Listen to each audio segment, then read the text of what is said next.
August 22nd, 2020. And our first item is the adoption of the agenda. We have an updated agenda at our desk. Do I have a motion to approve? Any other discussion? All in favor? Lucy, hold on just a second. I'm sorry. The sound is not working in the back of the room.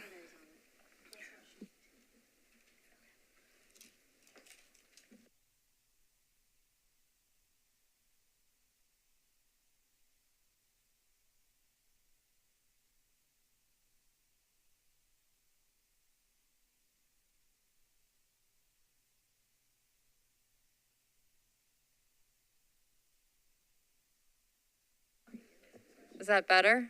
Doesn't sound like it. My light's on.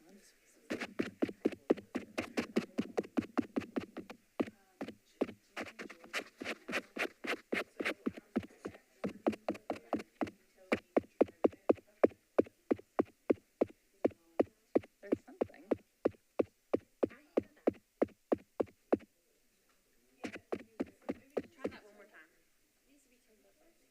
Is it working?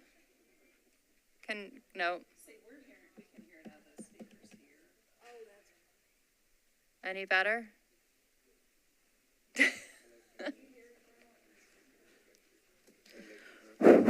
Test 1, 2. No, it's not.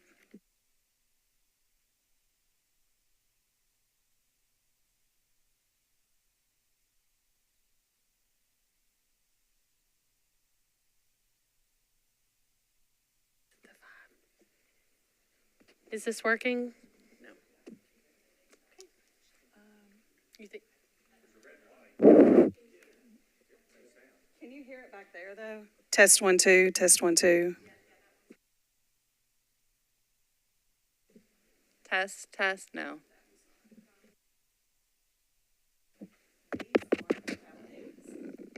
Test. It's none of us.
Okay, Chairman. Okay, so for those in the audience, we're clearly having both audio and technical issues with the system. John, can you hear me?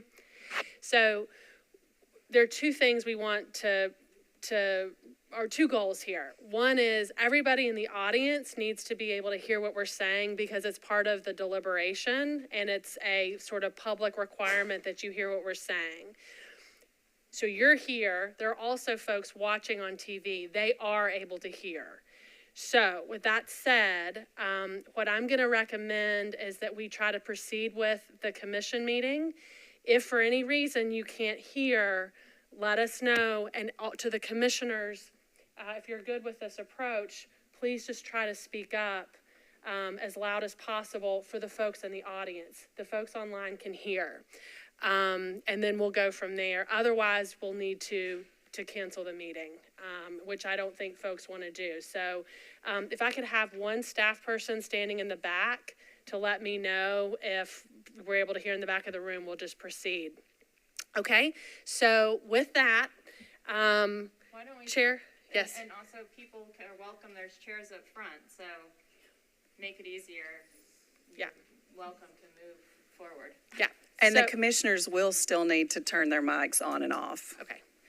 Okay, so with that, Chairwoman, thank you. If we want to proceed, we'll. Do I start over? I think that was already captured. Did everyone hear that we've adopted, let's just say it louder one more time, just to be clear. No, because she still has to talk into the microphone in order to capture it on the video. But there's lots of seats. Lots of seats, so please feel free to move forward, which will help. Okay, so the first item of business is the adoption of the agenda. And we had a motion and second. Any further discussion? All in favor? Aye. Okay, the agenda is adopted. Next item is the approval of the August 8th, 2024 meeting minutes. Do I have a motion to approve? Okay, any further discussion? All in favor? Aye. Okay, any opposed? Motion carries. The next item is our recognition of council members, and I believe we have 3 here so far. And the good news is that microphone, I think, works. Council Lady Stiles, would you like to start? Thank you very much, Chair. Thank you, Commissioners. Back again. Talk about Agenda Item 4.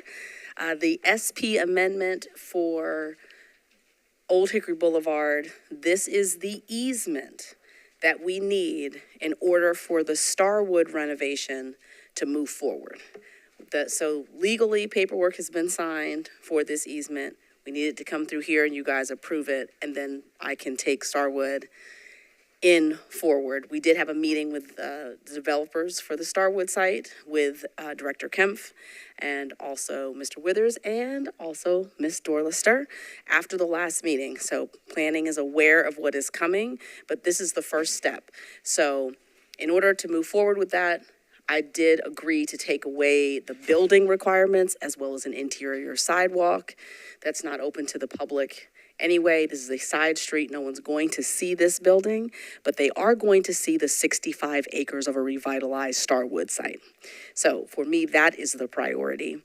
And I will stay beyond these comments right now. So in case anything else comes up, I can answer questions for you. But I certainly hope that you will move for approval with this so we can get Starwood going. I look forward to coming back and presenting the Starwood plan. Thank you very much. Can you guys, is that microphone actually working? Okay. Okay. We'll keep going. Council Lady Vo?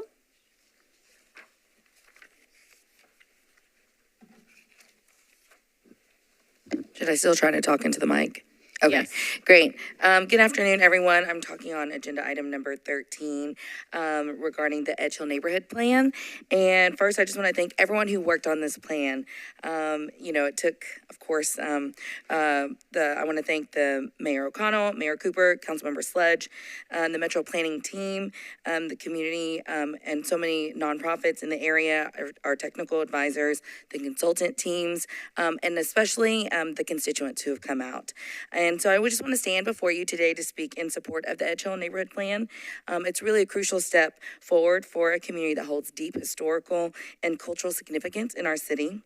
And it's important to remember that Edge Hill is not just another neighborhood.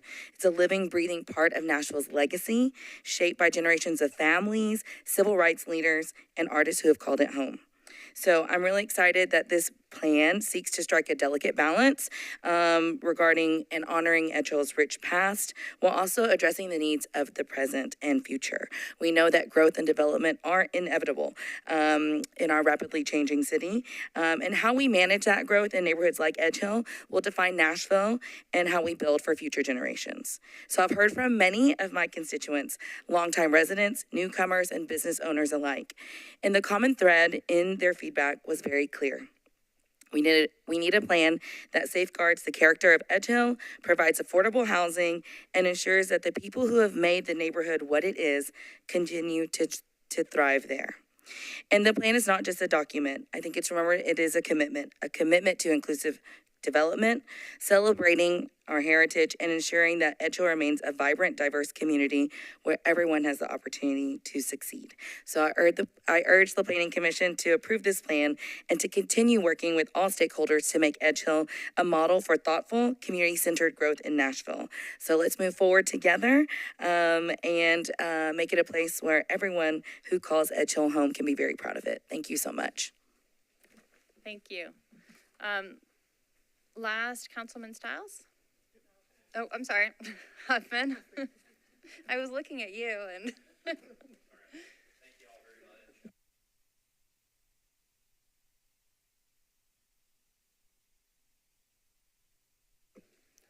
That's an important detail. Thank y'all. I'm here on agenda item 5 tonight, the 605 Stewart's Ferry Pike. I want to say first, thank you to the planning department. You have been fantastic with working with the developer on this specific SP. This has been going, I'll pause just a second.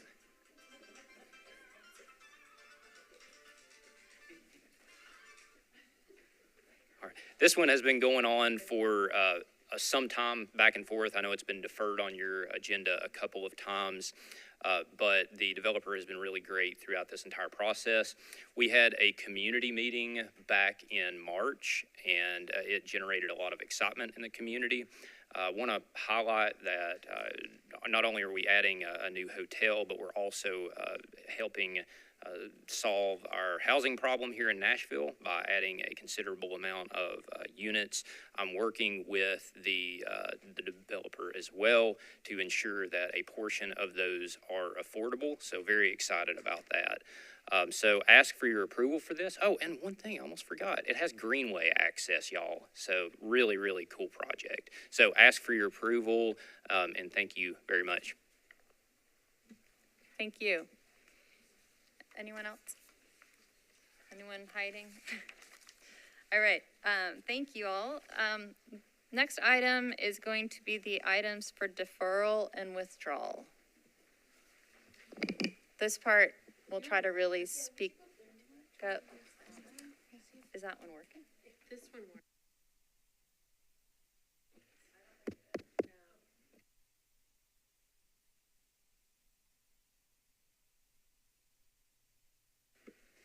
Does this work?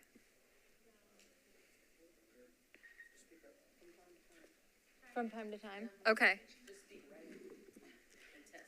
Okay, that sounds good. If you can't hear me, let me know. On item E tonight, items for deferral or withdrawal. Starting on page 3 of our agenda, item number 1. 2016 SP 019007 Silo Bend SP Amendment. Staff recommendation is deferred to the September 12th Planning Commission meeting. Item number 2, 2021 SP 057001 Marina Grove. Staff recommendation is deferred to the September 26th Planning Commission meeting. On page 4 of your agenda, item number 6, 2024 SP 015001 Talbot's Corner.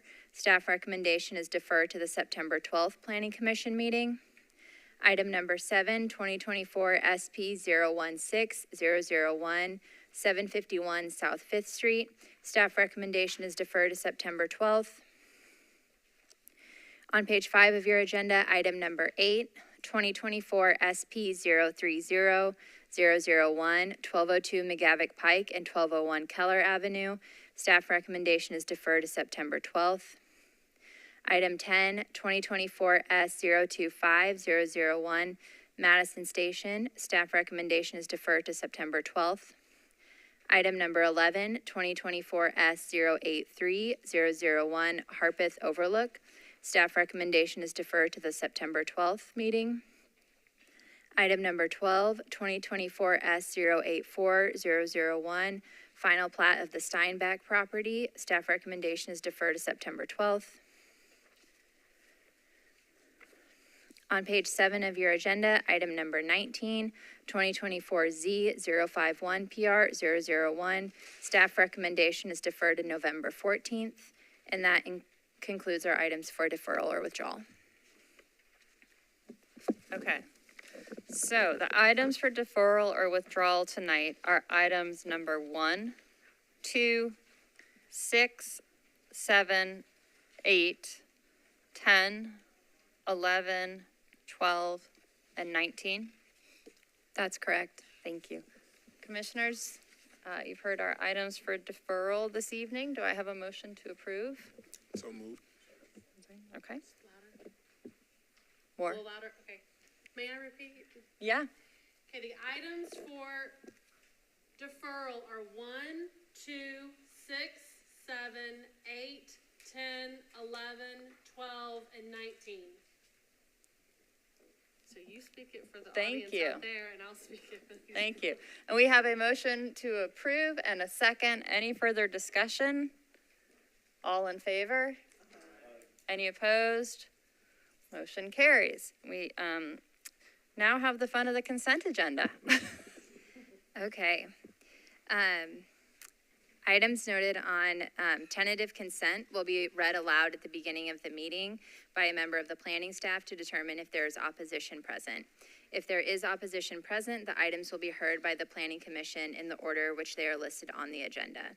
If no opposition is present, the item will be placed on the consent agenda. So, every time I ask if somebody is in opposition, I will turn around and look, so please keep your hands raised for a period of time, and staff will also help out.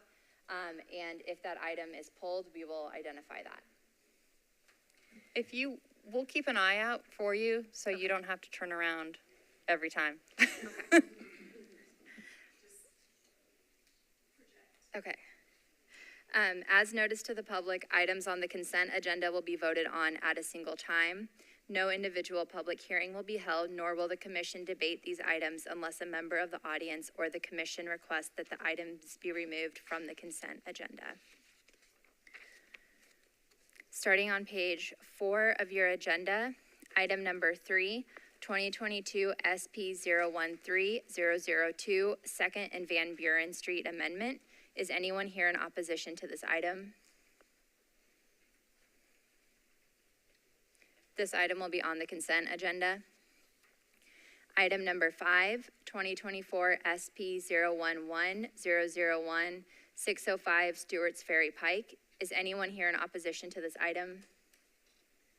This item will be on the consent agenda. On page 5 of your agenda, item number 9, 2023 S116001, Fraser Subdivision. Is anyone here in opposition to this item? This item will be on the consent agenda. On page 6 of your agenda, item number 13, 2024 CP 010001, Green Hills Midtown Community Plan Amendment for Edge Hill. Is anyone here in opposition to this item? This item will be heard.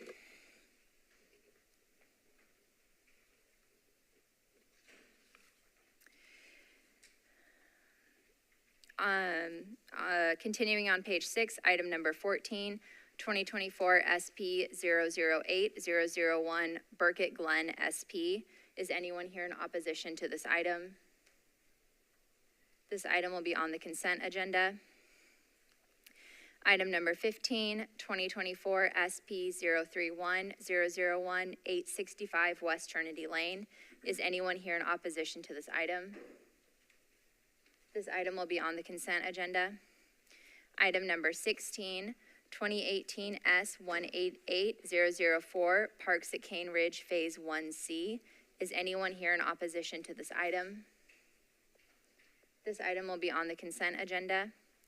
Item number 17, 2024 S122001, Thornton Grove PUD Phase 4B. Is anyone here in opposition to this item? This item will be on the consent agenda. On page 7 of your agenda, item number 18, 2013 UD 003004, cancellation of the Gallatin Pike UDO. Is anyone here in opposition to this item? This item will be on the consent agenda. Item number 20, 2024Z069PR001. This is a rezoning along Wyoming Avenue. Is anyone here in opposition to this item? This item will be on the agenda to be heard. Item number 21, 2024Z089PR001. This is a request to rezone along Eastland Avenue. Is anyone here in opposition to this item? Yes. This item will be on the agenda to be heard. Item 22, 2024Z090PR001. This is a request to rezone along Foster Avenue. Is anyone here in opposition to this item? This item will be on the consent agenda. On page 8 of your agenda, item number 23, 2024Z091PR001. This is a rezoning along New York Avenue. Is anyone here in opposition to this item?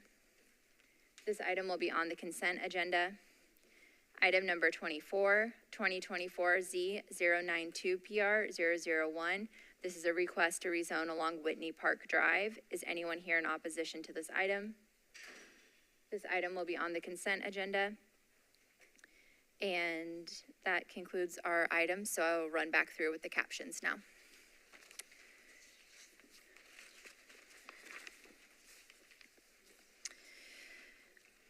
As information for our audience, if you are not satisfied with the decision made by the Planning Commission today, you may appeal the decision by petitioning for a writ of cert with the Davidson County Chancery or Circuit Court.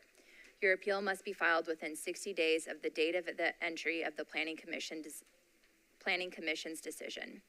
To ensure that your appeal is filed in a timely manner and that all procedural requirements have been met, please be advised that you should contact independent legal counsel. Items on our consent agenda tonight. Starting on page 4 of your agenda, item number 3, 2022 SP013002, 2nd and Van Buren Street Amendment. This is a request to amend the specific plan for properties located at 2nd Avenue and Van Buren Street to permit 395 multifamily residential units. Staff recommendation is to approve with conditions and disapprove without all conditions. Item number 5, 2024 SP011001, 605 Stewart's Ferry Pike. This is a request to rezone from R10 and RM9 to SP zoning for property at 605 Stewart's Ferry Pike to permit a mixed-use development. Staff recommendation is to approve with conditions and disapprove without all conditions. On page 5 of your agenda, item number 9, 2023 S116001, Fraser Subdivision. This is a request for a final plat to shift lot lines for properties along Clay Lick Road. Staff recommendation is to approve with conditions including variances from Chapter 4 of the Metro Subdivision Regulations. On page 6 of your agenda, item number 14, 2024 SP008001, Burkett Glen SP. This is a request to rezone from AR2A to SP zoning for properties along Burkett Road to permit 288 multifamily residential units. Staff recommendation is to approve with conditions and disapprove without all conditions. Item number 15, 2024 SP031001, 865 West Trinity Lane. This is a request to rezone from RS 7.5 to SP for properties along West Trinity Lane to permit 250 multifamily residential units. Staff recommendation is to approve with conditions and disapprove without all conditions. Item number 16, 2018 S188004, Parks at Cane Ridge Phase 1C. This is a request for a final plat to create 38 residential cluster lots for properties along Cane Ridge Road. Staff recommendation is to approve with conditions. Item number 17, 2024 S122001, Thornton Grove PUD Phase 4B. This is a request for a final plat to create 30 lots along property at 3500 Brick Church Pike. Staff recommendation is to approve with conditions.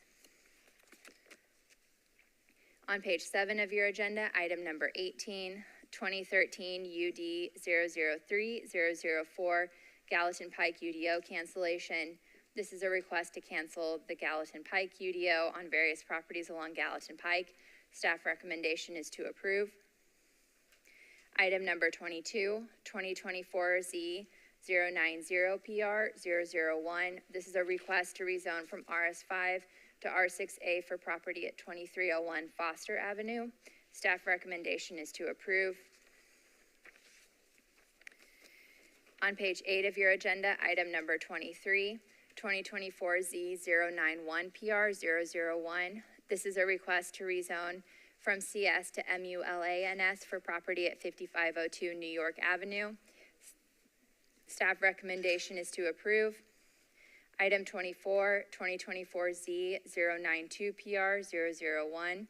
This is a request to rezone from RS10 to R10 for property located at 224 Whitney Park Drive.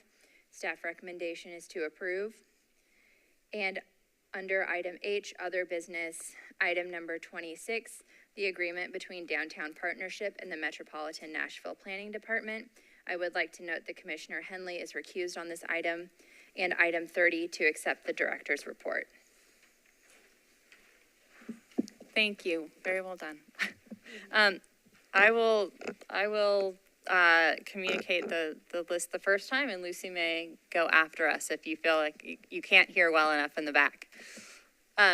Okay, so the consent agenda items that we have this evening are items number 5, item 9, item 14, item 15, item 16, item 18, item 22, 23, 26, and 30. 3. Also, items 3 and 24. Oh. Yeah, I'm going to read that whole thing again. All right. Second time around.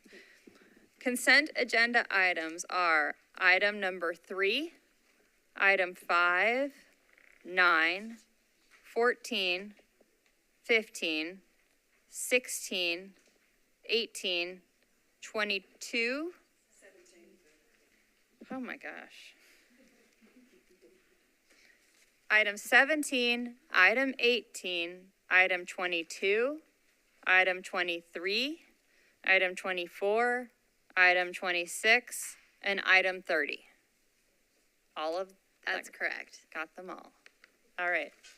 Commissioners, are you good? Did you keep up with it? All right.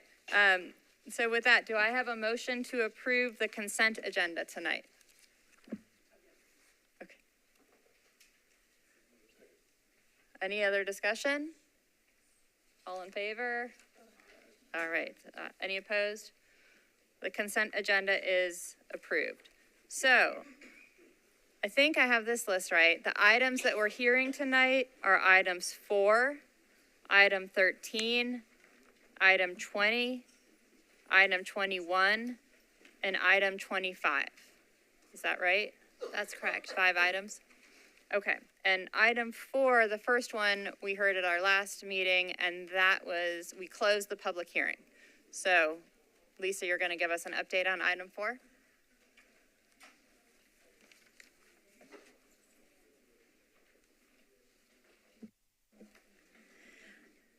Hi, so I'm gonna give you an update on item number 4, which you all previously had heard. And if you recall, this was deferred to allow for a little bit of additional work on some conditions around NDOT, and then there was some discussion on materials. We, planning, have worked with NDOT on their conditions as it relates to truck traffic on Old Hickory Boulevard, and they have a condition that they are comfortable with. We, staff, have also added a condition related to building materials for the front facades of the buildings only, which is not uncommon for industrial type buildings. And so with that, as a reminder, the main changes here were to add in an access easement, which is in the area that's circled with red. to modify now the materials standards so that they're only applied to the front of the building, and then to work on some of the NDOT conditions related to truck traffic. And essentially, there's a condition that if truck traffic were to travel northbound on Old Hickory towards Murfreesboro, there will need to be some improvements to the road. And so with that, I think that covers all of the questions that you all had. Happy to answer anything additional. So the NDOT improvements, that would happen at the time of the next phase? It's essentially required if truck traffic is directed that way. So if there's not truck traffic, then they would be delayed. But if they wish to use that for truck traffic, then the improvements would have to happen before that is allowed to take place. Okay. Okay. Good. Other questions on this item? Okay. If not, do we have a motion on item 4? Make a motion on item 4 that we accept staff recommendation. Okay. Okay, motion and second. Any further discussion? All in favor? Aye. Any opposed? Motion carries. All right. We will move on to item 13.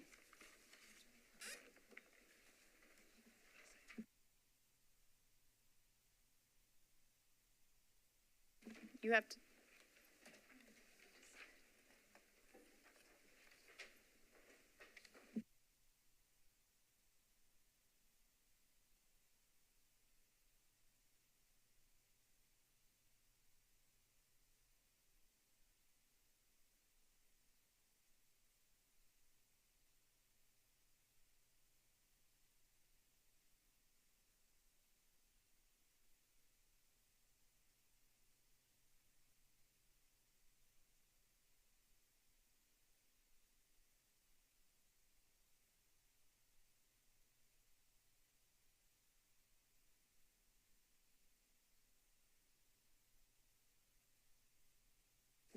This community plan is an update to Nashville Next, and therefore requires 6 affirmative votes from the Planning Commission, and Commissioner Henley is recused on this item, but he is going to remain and listen, but will not be deliberating or voting.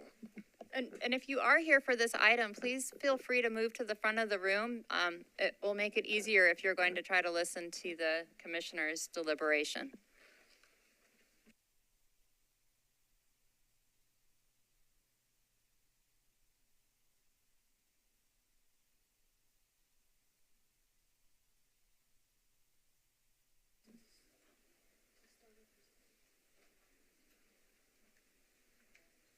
We're getting there.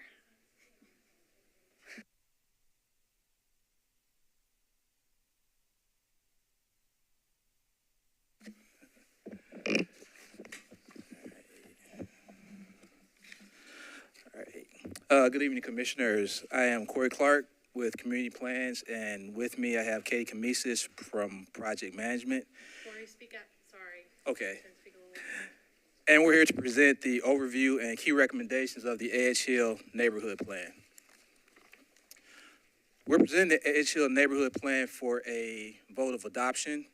If the Commission adopts the plan, it will amend the Green Hills Midtown Community Plan to include the plan and its components as supplemental policy and more detailed guidance for the study area.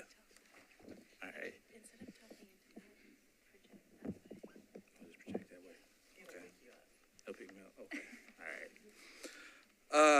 Amend the base community character policy for various parcels. Thanks, Katie. And so the Edge Hill Neighborhood Plan is a policy amendment, a policy document to guide the future of the Edge Hill neighborhood.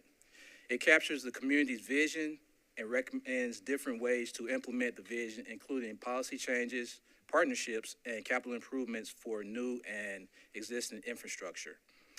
The study started in February 2023 and included 4 phases. First phase was listening and existing conditions. The second phase was design options. Third phase was design refinement, and the fourth phase was neighborhood plan and adoption. And public engagement and stakeholder engagement occurred throughout the study. And so, looking at the neighborhood context, the Edge Hill neighborhood is located immediately south of downtown and the Gulch.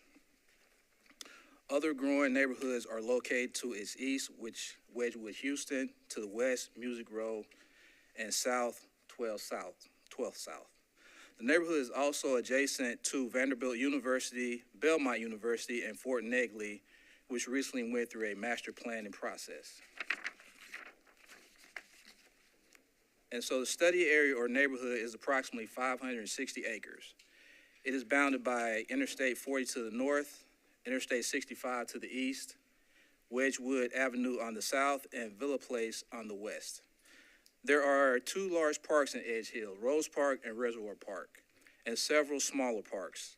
At the former Mural School site, there is also a playground and community garden.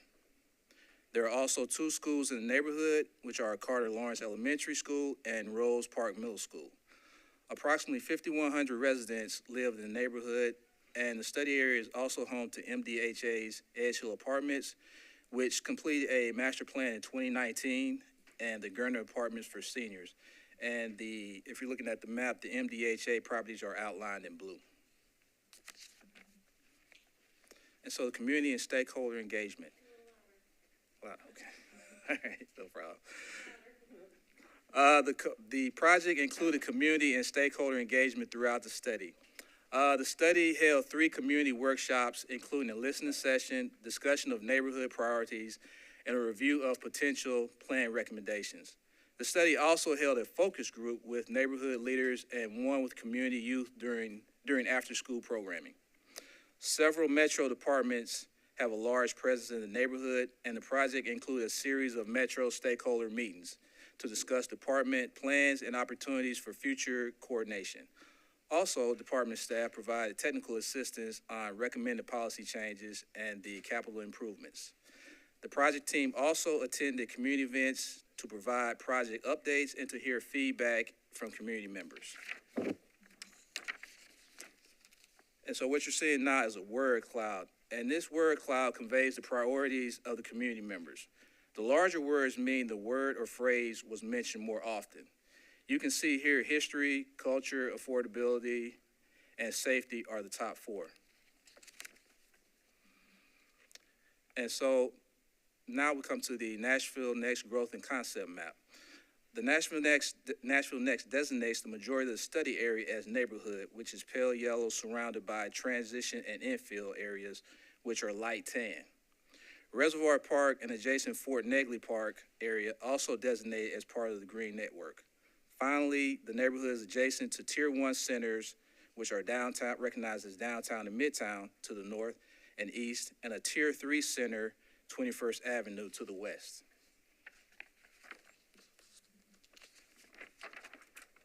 And so now we're looking at the community character policies. And currently, the study area includes several community character policies, which are as follows: T4 neighborhood maintenance, T4 neighborhood evolving, T4 mixed use corridor, T4 mixed use neighborhood, open space, and civic are the most prevalent community character policies. And so a little context and background. Edge Hill traces its roots back to the mid-1800s when many formerly enslaved African Americans migrated to the area and settled near Fort Negley. Against the backdrop of redlining and other forms of restrictions, Edge Hill became a vibrant and desirable neighborhood for African American professionals by the mid-1900s. In the 1950s, the federal policy of urban renewal led to the construction of Interstate 40 and Interstate 65. The development of public housing, creation of urban parks and schools, and the widening of 12th Avenue South. Oh. You won't be able to be louder than that. Yeah, I know, right? What's happening? Sorry, guys. All right. Are you ready to continue? I think you can. All right. I'll continue on with context and background. These projects led to the demolition of commercial and residential areas and disrupted the physical, cultural, and economic conditions of the neighborhood. In the last 20 years, this neighborhood has experienced an increase in new development. The study found that in 2000, the neighborhood had approximately 2,000 dwelling units. By 2020, this number had grown to more than 3,000. Currently, there are an additional 4,700 dwelling units planned or approved. This includes 1,400 and 1,500 mixed income units planned by MDHA and Envision Edge Hill. It also includes about 3,200 dwelling units already approved but not yet constructed as part of various rezonings in the neighborhood.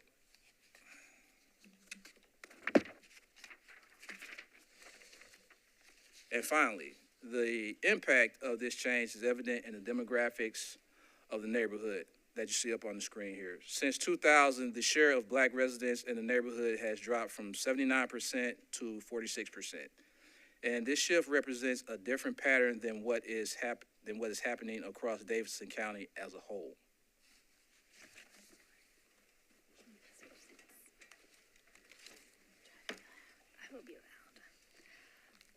Okay, everyone, we're going to move into the details of the neighborhood plan itself. Here's a rendering which captures the vision for the neighborhood as described by the community. The vision seeks to continue to build out the center and corridors by focusing on new mixed-use development in those areas and supporting the Envision Edge Hill plan. It also seeks to improve core neighborhood facilities such as the community center, parks, and the library, and infrastructure, such as sidewalks, bikeways, and greenways.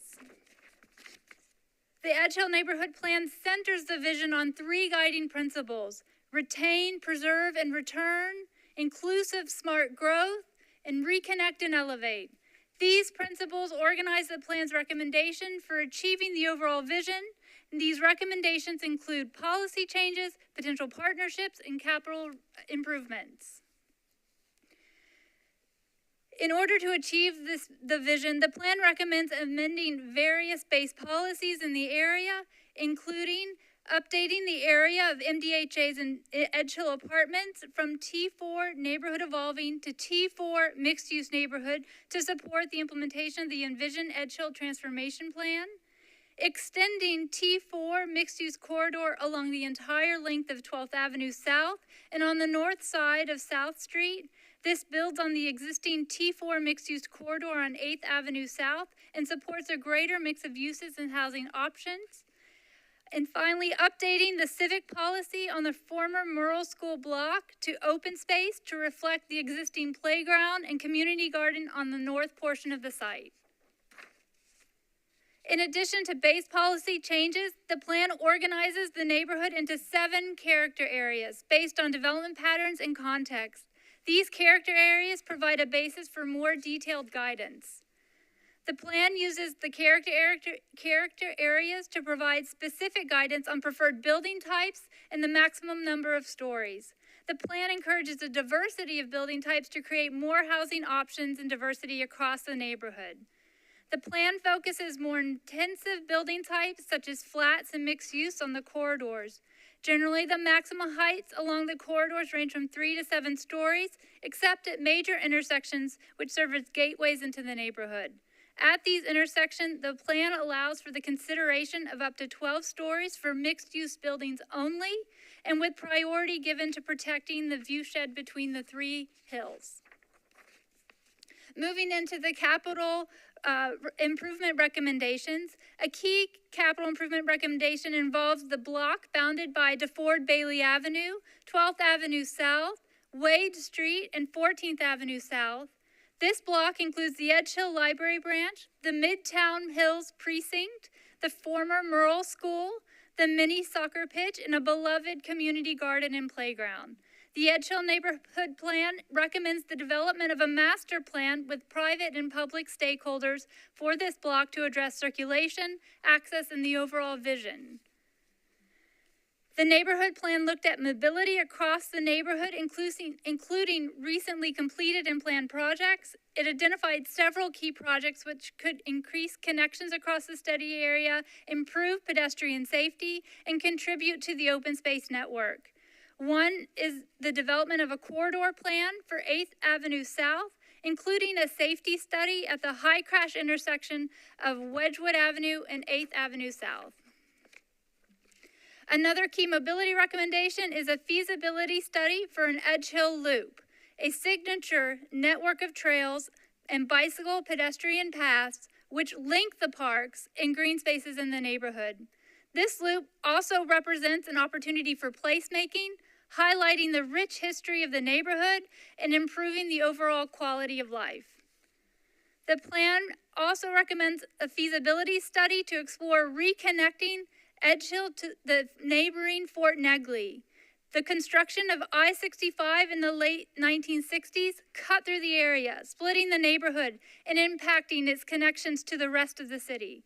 The neighborhood plan looked at 3 options for improving connections across I-65. One focused on enhanced bridges, including a new pedestrian bridge at Olympic Street, and 2 others considered an interstate park or CAP that created a strong connection and additional green space for the surrounding neighborhoods. These renderings show potential views from Fort Negley looking west towards Edge Hill, with option 1 at the top and option 2 at the bottom. With that, as a reminder, the request is for the commission to amend the Green Hills Midtown Community Plan by adopting the Edge Hill Neighborhood Plan as a supplemental policy and amending various community character policies for properties located in the Edge Hill Neighborhood Study Area, and staff recommends approval. Very well done. I know that's hard. That's a lot to present. Okay, so we are the applicant on this, correct? That sounds, yeah. Am I on? Yeah. We are the applicant, yes. Oh, sorry, the microphone sounds good. Okay. Is it working? No. I was getting excited. Okay, so back to the first. We are the applicant, so with that, I will go ahead and open up the public hearing. Is there anyone here speaking in support of this plan? Yes, please come forward. And you can push the button, and I believe it will work. And you have 2 minutes, and start with your name and your address, please. That button, thank you. My name is Mark Schlicker. I am a Nashville resident. I live at 5161 Whitaker Drive here in Nashville. I consider myself an adopted son of Edge Hill, having worked in historic preservation and interpretation in the neighborhood. Reclaiming my time. I've always wanted to say that.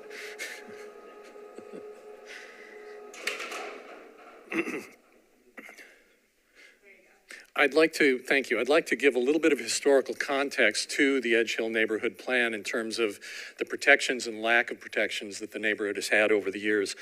In 2004, an Edge Hill detailed neighborhood plan was adopted with a large amount of community input that was organized by the Nashville Civic Design Center.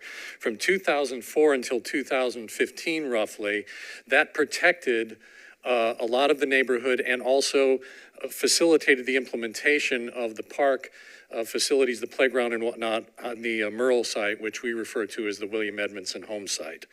And that lasted until 2015 when Nashville Next was implemented, and inexplicably the Edge Hill neighborhood plan was deleted from that Nashville Next. Now, Music Row to the west and 12 South to the south, and further west, the Green Hills detailed plans all stayed. Edge Hill it disappeared. And as a result of that, the gold rush was on. There is a history over the last several years of more or less willy-nilly development.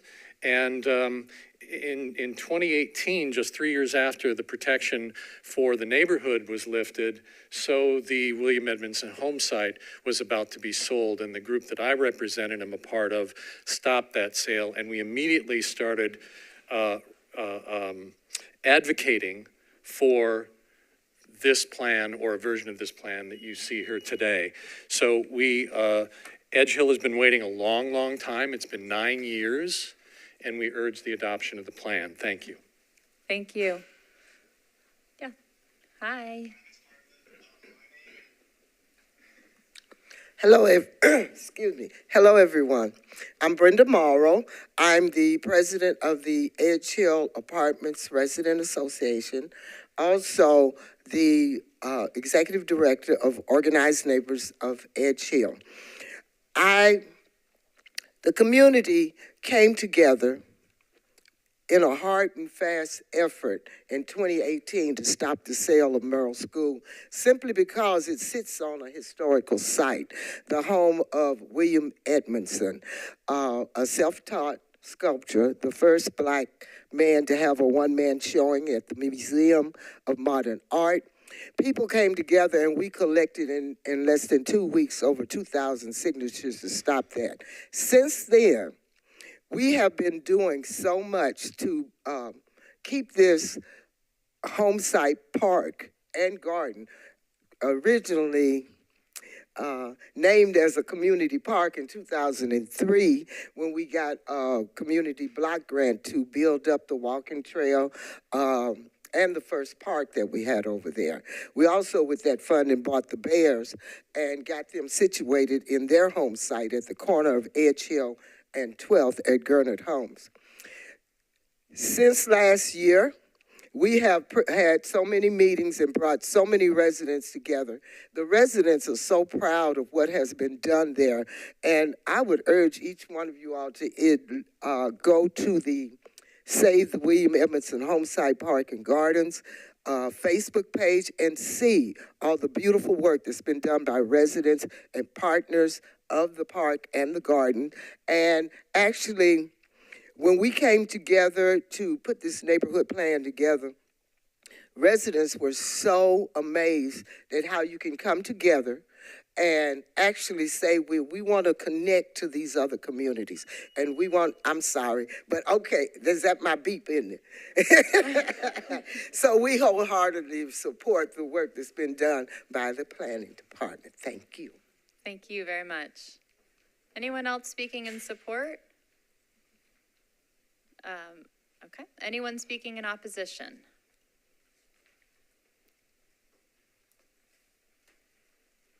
Good evening. We have sound again, so. Hi, can you hear me? We can, and if you Hi. can start with your name and address. I'm Dan Gotchberg. I live at 916 Villa Place.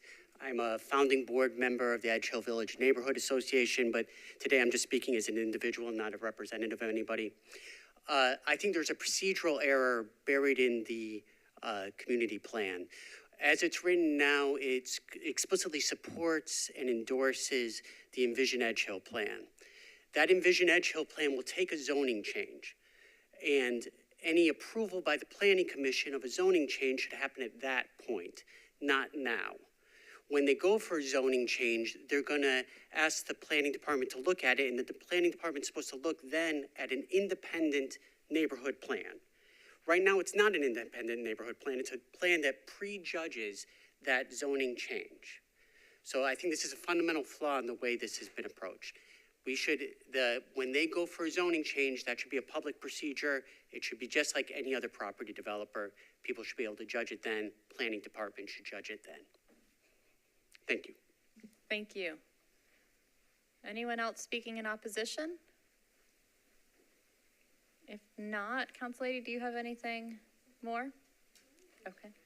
Well, I will declare the public hearing closed, and maybe before we turn to questions, should we address the comment about how this works with the zoning process that will come when MDHA needs to rezone? Sure. So a rezoning application would be a separate process that takes place. And so as you all know, the community character manual and any supplemental policies, which is what this would be, are guidance for you all when you consider zone change applications. It's not a rezoning, it's setting up the land use policies or the vision for the area. So once an application, or if an application is filed for rezoning, it would go through the rezoning process, which would mean that there is a public hearing here. It's a separate application, separate noticing, a public hearing here. Staff would make a recommendation to you all. You all would make a recommendation to the Metro Council. The Metro Council ultimately would be the deciding body, as zoning is a legislative act. And there's also a public hearing held at the council. So policy is guidance, zoning is law. So what you're looking at and considering today is guidance. Thank you. I just thought that might address the comment from the comment. Commissioner Gamble, would you like to start us off? Thank you, Chair. I did have a follow-up question to the policy change. If you could remind us what the recommended policy change is going from and to.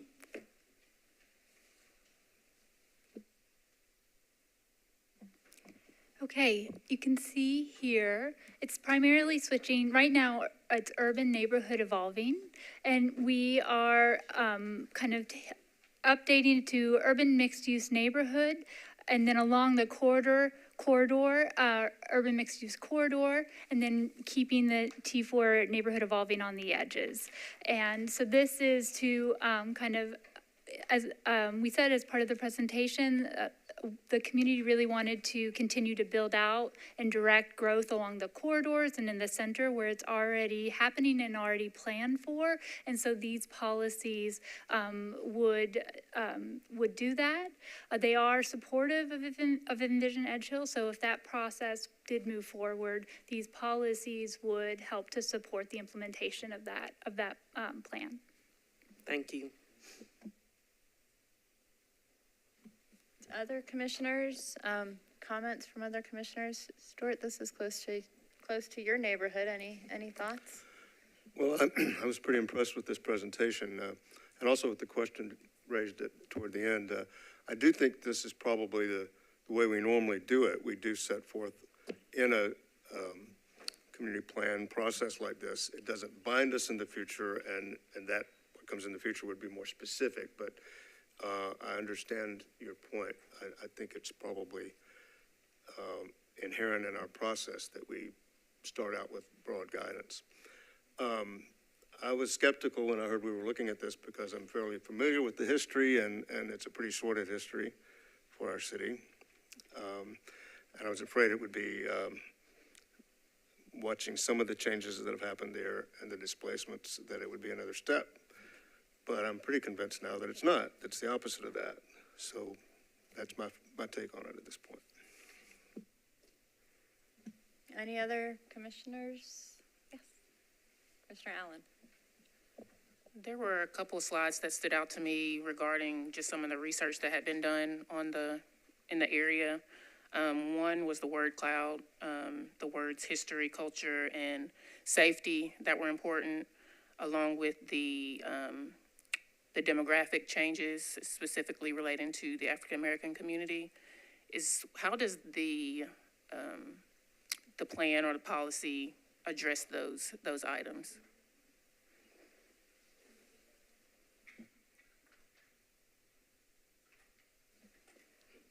The plan addresses those items in a couple different ways. With regards to history, one of the plan has the recommendation of doing a master plan on the area that's the former Merle School block, which is the site of the William Edmondson home site.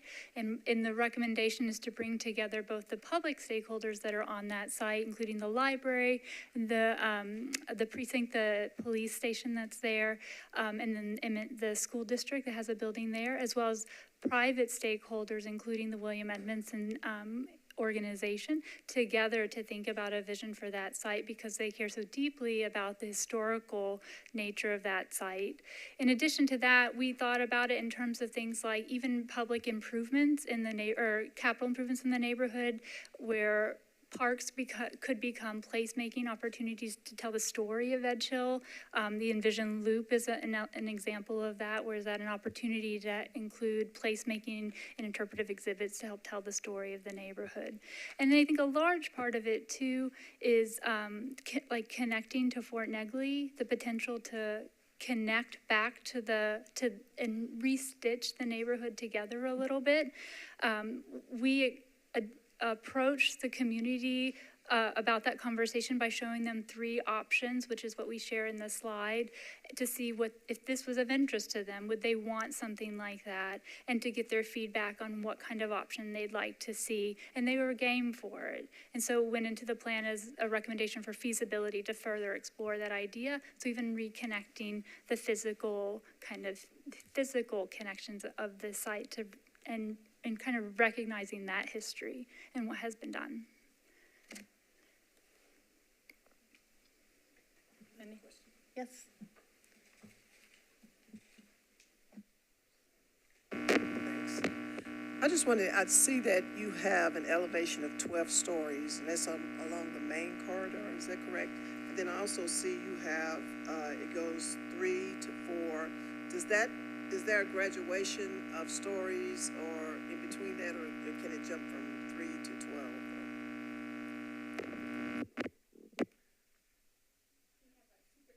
We have a secret slide for you.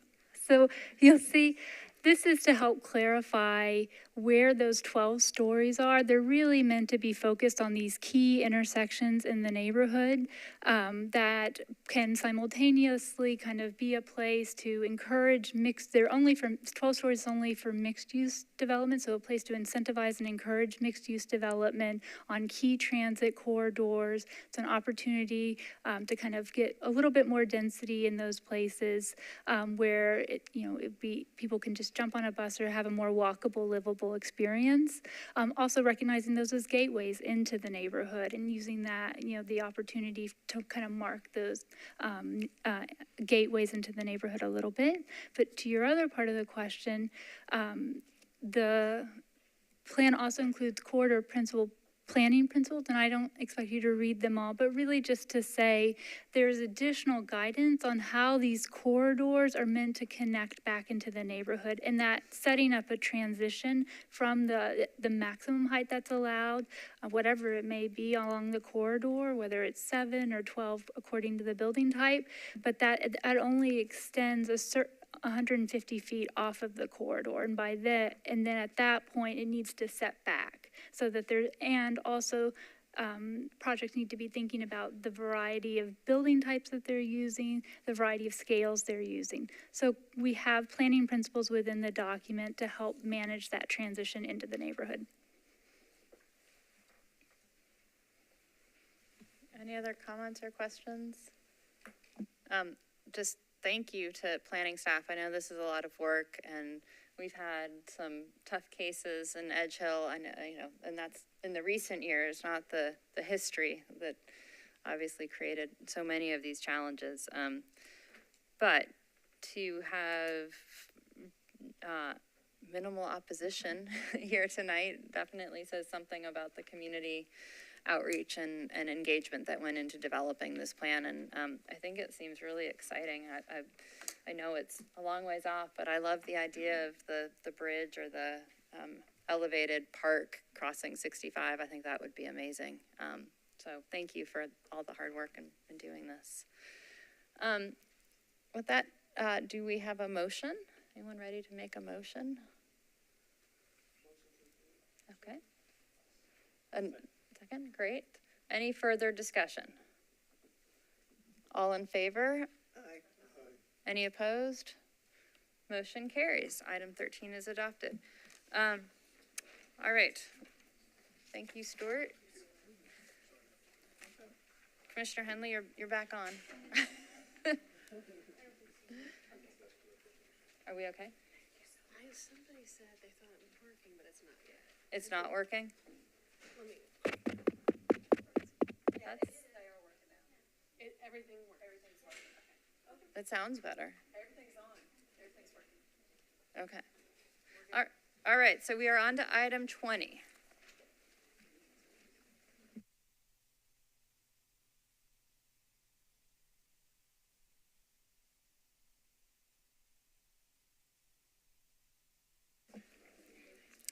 Selena Koenigstein presenting item number 20. The request is to rezone from single-family RS 7.5 to 1 and 2 family residential alternative R6A. Staff's recommendation is to approve. The .19 acre site is located at 5011 Wyoming Avenue at the southeast corner of 51st Avenue North and Wyoming Avenue.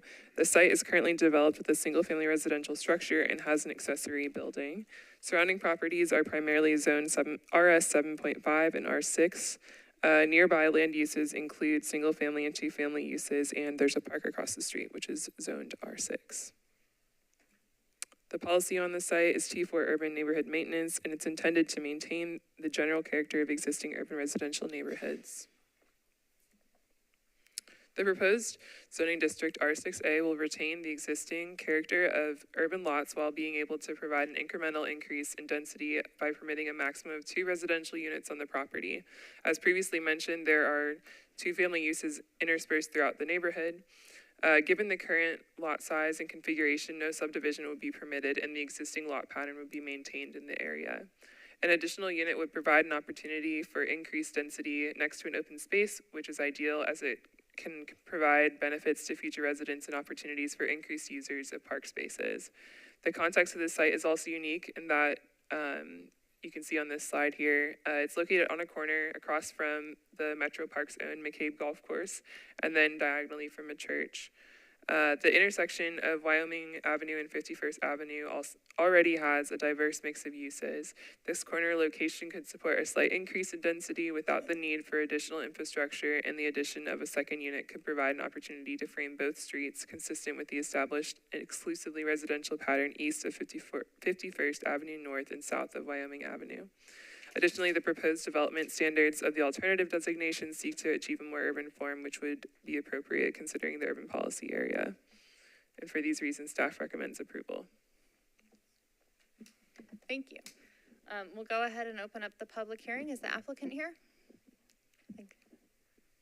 You will have 10 minutes, and you may hold back 2 minutes for rebuttal, and start with your name and address, please. Hello, my name's Ryan Bean, and I represent Sonny Boyce. He is the owner of 5011 Wyoming Avenue. Mr. Boyce has been in this neighborhood, his family has been in this neighborhood since, I believe they purchased this in 1958. They also own the 2 lots that are directly behind it, where you can see that, that gap in the other single-story building. The goal here is to build 4 units, or he honestly would not mind building a larger unit on this lot. However, at the very back of the house, there's a sewer easement. And due to that sewer easement, he cannot expand. He can't do what normal people can do with their lots in this neighborhood. And that is really the only reason we are coming here, is to be able to utilize the property to its fullest extent. As mentioned, there are multiple units within this neighborhood that have multifamily on there. It was before everything got rezoned, or before the everything changed, I guess I should say, where, you know, some people could HPR these lots, and this was unfortunately an RS 7.5, and he cannot do so. Again, the main obstruction to him being able to utilize this lot is the sewer easement that runs on the back side of it. He has his neighbor directly adjacent to him is in support of this, and in the alternative, if this does not work, he is also willing to include those other 2 properties and make it an SP or something. Again, it's just to try to utilize this lot to its fullest extent and get 4 units here. It's directly across the street from a park. I think updating this corner will be a good look for the neighborhood. He plans to stay within the footprint of the neighborhood. Again, he was on Alabama Avenue. I think he said in 1940s is when his family was there. And so he's been in this neighborhood for 80 plus years. I know behind me I'm about to be met with a lot of opposition. And while I respect their opinions, and we still ask for this to be approved. Thank you. And we'll reserve your 2 minutes for rebuttal. Okay, anyone here speaking in support of this item? Anyone speaking in opposition?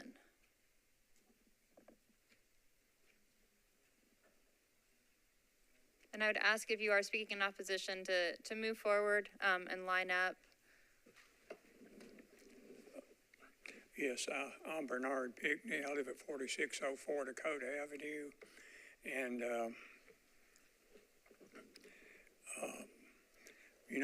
Mr. Bain said that the sewer easement is an issue, but a sewer easement is a Board of Zoning Appeals issue and not a rezoning issue.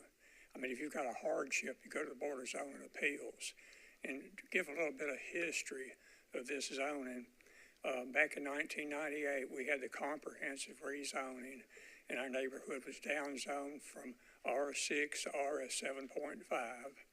And of course, the existing duplexes that were there continued on. But a whole lot of those duplexes have been converted to single-family houses because the demand in the neighborhood is for single-family houses. And, we have, over the past 25 years, we've had a lot of people buy houses in the neighborhood, and they've relied on single-family zoning because that's the kind of neighborhood they want to be in, where you have, yards with grass and trees, and the kids can kick soccer balls and all that good stuff.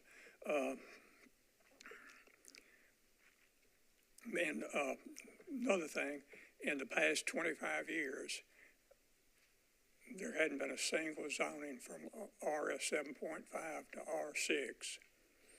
And back after the comprehensive zoning was passed in 1998, we had a wise councilman said, you might want to consider the pockets around the neighborhood that didn't get rezoned to R 7.5. So we set about doing that. And since I was neighborhood association president at the time, I got to answer all the calls from the residents who had questions about it. And, I don't remember a single person opposing the zone change at that time. Thank you. Thank you. Hello. My name is Janet Yance. Excuse me. I live at 206 51st Avenue North. I've lived in Sylvan Park for 30 years. I am strongly opposed to this request for rezoning. Sylvan Park is a mature neighborhood, big tall trees. All the homes have grass yards. We're all very proud of them, landscape them, mow them. People tend to their gardens. They tend to vegetable gardens. They put swing sets, trampolines. We treasure our green space. Sylvan Park parents can walk their children to elementary school. The more popular path is 51st and Wyoming. So we're very concerned how that's going to affect our children's walk. And where are cars going to park? It's already loaded with cars on Wyoming Avenue. So all of this is very concerning. We treasure. It's very hard to understand someone who doesn't live in the neighborhood come in and request a place to rezone and do really whatever they want to do. We oppose that. We don't want that. And being that we treasure that, it's hard to understand how that can happen. We just would oppose and appreciate if some pirate didn't come into our neighborhood and rob us of our treasures. Thank you. Thank you. Good evening. Hi, I'm Tony Hagelgans. I live at 140 51st, just south of there. You can't quite see my house. A change here would fundamentally change the neighborhood. And the issue really is it's in such a prominent position that you're not gonna be able to hide it. So some of those other ones we're talking about that are R6 in the neighborhood are between like taller houses. So you really don't realize what's kind of going on there. The other thing is that neighborhood is full of sewer easements. So just because of that, I mean, they should have gone back when they first got the, way back when. And the last thing I'll say is, while he owns that property and his family has owned it for a long time, he does not live in the neighborhood. And again, I'm opposed. Thank you. Thank you. Hello, good evening. Hi, good evening. David Duran, 5011 Idaho, 1 block straight north. I'm also opposed to this. My biggest concern, other than the spot zoning, is the church that is diagonal across Wyoming. Approximately 10 years ago, the church split half the parking lot and sold it off, and it became a subdivision. I don't know if any of you were on the commission at the time. There's 4 houses built, 2 per lot. I suspect, my concern is that the church, the Living Word Church, may sell property, and that becomes an opportunity for more R6 zoning. The church has moved a number of times in the past. This is their latest spot, and as the property values go up, I suspect in the next 5 to 10 years, the near future, that they will move. Thank you. Thank you. Others speaking in opposition? Good evening. Good evening, Donna Gilly. I live on 5006 Wyoming Avenue, right across the street there. And I just oppose for many of the reasons, but I just wanted to voice that tonight. As I was driving home last evening, my car, actually just driving down the road, my mirrors almost hit parked cars on both sides of the road. So to add additional homes on that street is really going to cause more congestion. So I do oppose. Thank you. Thank you. Thank you, members of the commission. Jason Holloman, 4210 Park Avenue. I'm a 25-year resident of Sylvan Park, and I represented this district in this neighborhood from 2007 to 2015.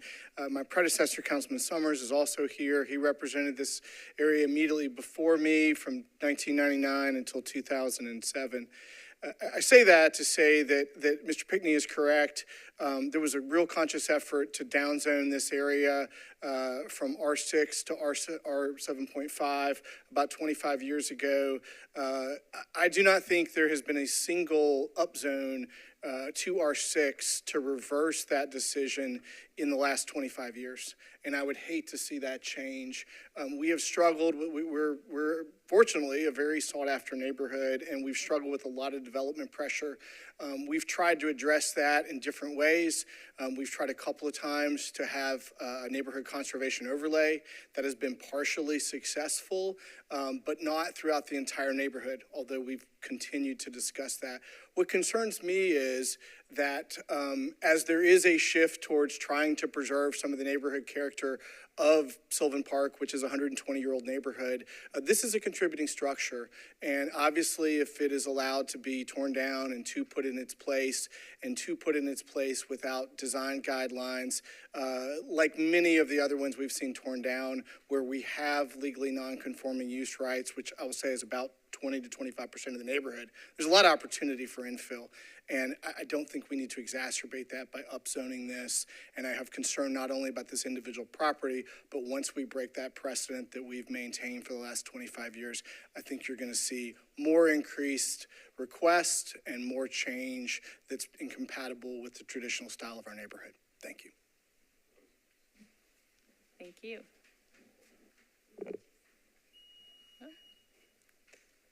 Good evening. Good evening. I'm Beth Jones. I'm kind of nervous. I wasn't going to speak, but I live at 5008 Wyoming across the street, and my husband and I are adamantly opposed and not having to do anything with Sonny. I think the most important thing for us is the precedent that this sets. This neighborhood has been single-family dwelling in these areas, and everything that everybody has spoken. I think just this sets a precedent that we really are nervous about in our community, that we want to keep it single-family. It's important to us. So we've been there for a long, long time too. So, and it is a corner with tons of families already and kids going everywhere, and just all this could happen just makes us nervous. So, thank you.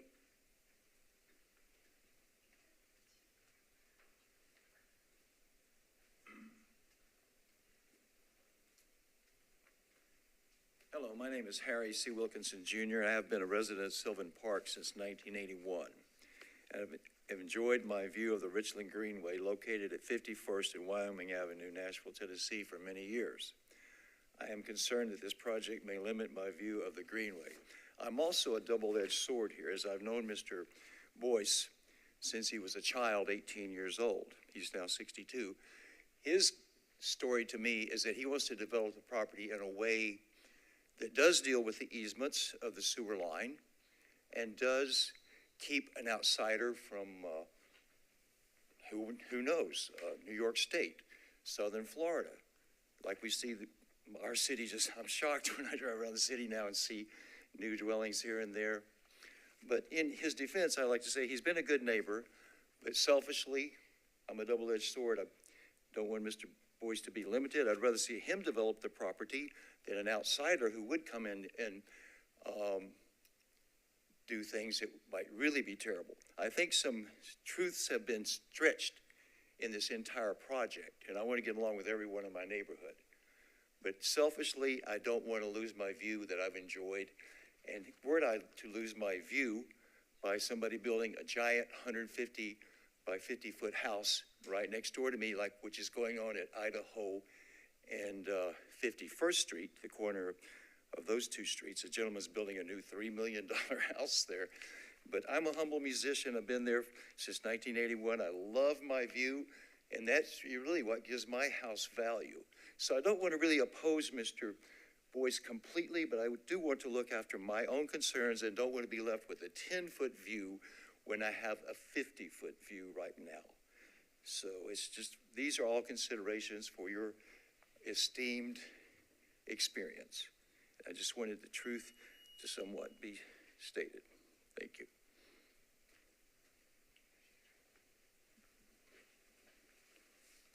Good evening. Hi, I'd sent a letter requesting, I'm here to speak on behalf of Silver Park Neighborhood Association and asked for the 5 minutes. Yes. I sent that in on Monday. We got a letter. All right, thank you, Madam Chair. Commission members, I'm John Summers. I live at 5000 Wyoming Avenue. I've lived there since 1991. I knew Ms. Boyce well when she lived there. She has passed, and she even had a sign in her yard for me when I ran for the council. Having said that, I would respectfully disagree with the Planning Commission staff on this, and that I don't think this rezoning is compatible and that the housing would be compatible to the rest of the neighborhood. I'm trying not to be repetitive, but and also make sure that you saw the letter that the Neighborhood Association has voted unanimously against this rezoning. Our concern is this will set a terrible precedent. If you approve this, it won't be the last. In fact, you'll be flooded with every developer that's buying a house, tearing it down and rebuilding in Sylvan Park, trying to double their profit. That's what this is about. This is just a profit incentive. There's really no planning basis for this.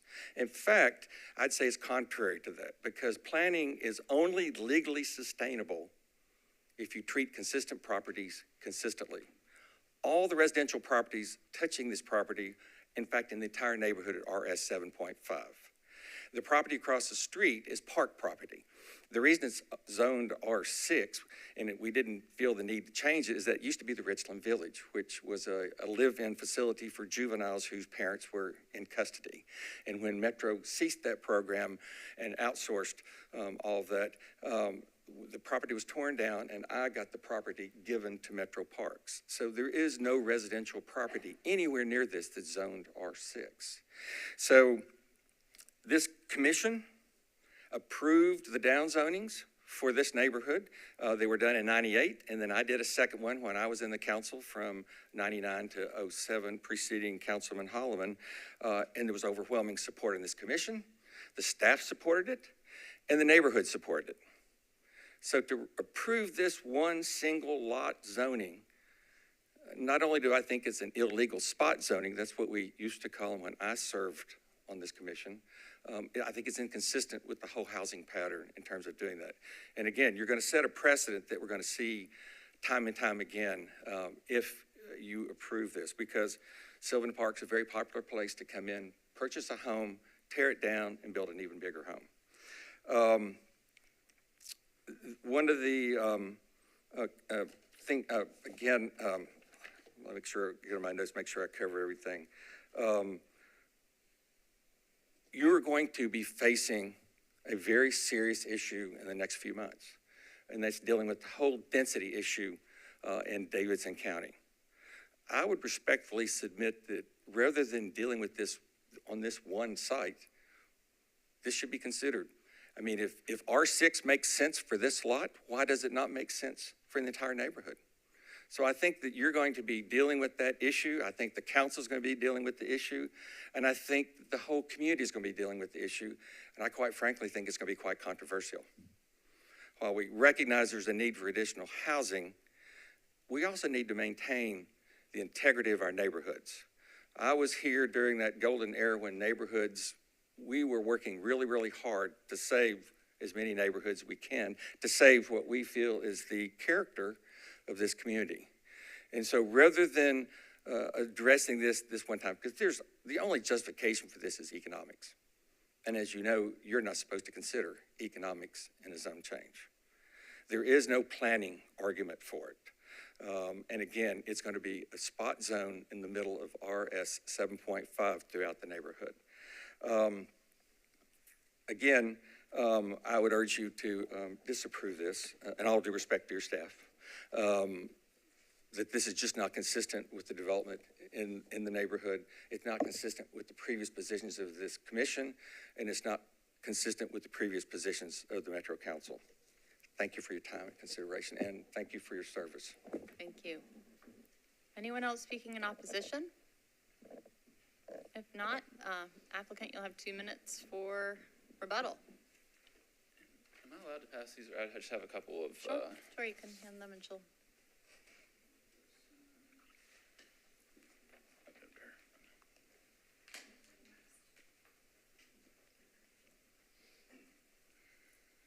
Sorry, I had to take some notes. Give me 1 second. Okay. So I heard some, many things said, and one of the things said was, well, people have bought in this community and they had an RS 7.5 when they purchased it. Well, when Ms. Boyce purchased this property, it was an R6. When she originally had this to put the sewer easement on there, it was an R6. She had the ability at that point in time when she sold it and considered it to say, hey, I can put a second home on this. And they're correct. Mr. Boyce does not live in the neighborhood right now. But as you heard, Ms. Boyce just passed away 2 years ago. And he's trying to revitalize the corner so he can come back over there and he can, have it for his grandchildren and things like that. But again, I've heard, hey, you're going to put a duplex on there. No, we're trying to go with the footprint of the neighborhood. And if we have to have restrictions or whatever it might be, we're willing to listen to y'all. We're listening to the neighborhood. We don't want to be that person that builds the $3 million home to cover up the whole, the park. That's not the goal here. The goal here is try to get along with everyone in the neighborhood. What I've passed around to you is our proposition. It would be the 2 units right there on the corner with 2 additional units on the side. This is identical to what is on 48th in Wyoming, I believe. And that is the bottom picture right there. The only difference that we would have in this is where that garage is, there would be a driveway so they could still utilize that sewer easement. Also on all of these projects, there's going to be garages. So it's going to take less space off the streets that the people are concerned about.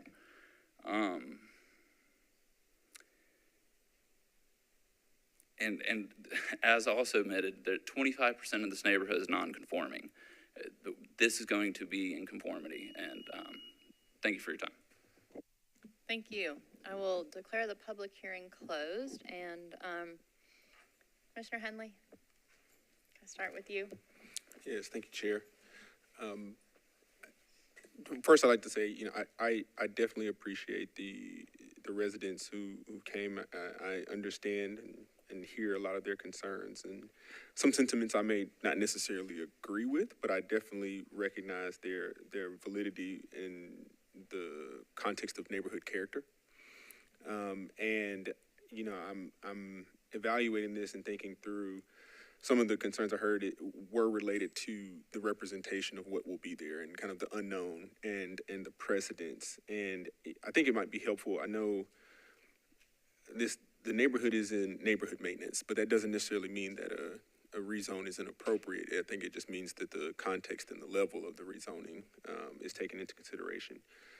But I do feel that, the understanding that looking at the adjacent properties, this is a net one home improvement compared to what's there is something that, I'm very partial to when it comes to some of our opportunities for infill.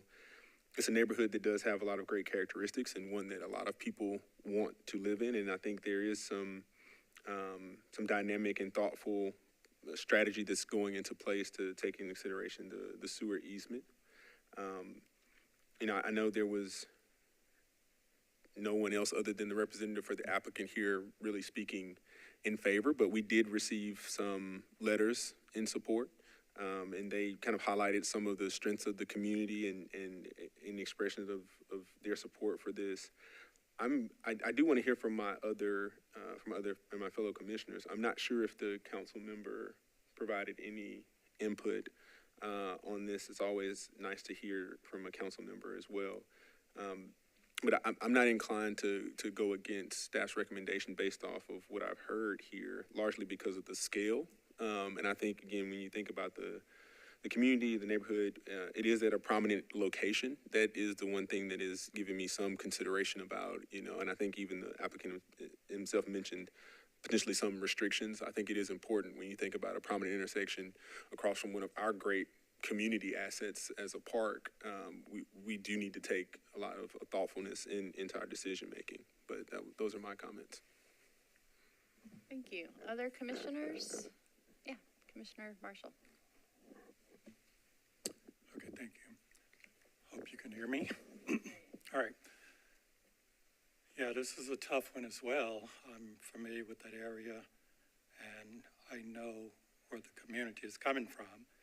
I guess what I'm trying to clarify for myself, I believe I remember this property is actually facing the golf course, McCabe Golf Course there on the corner.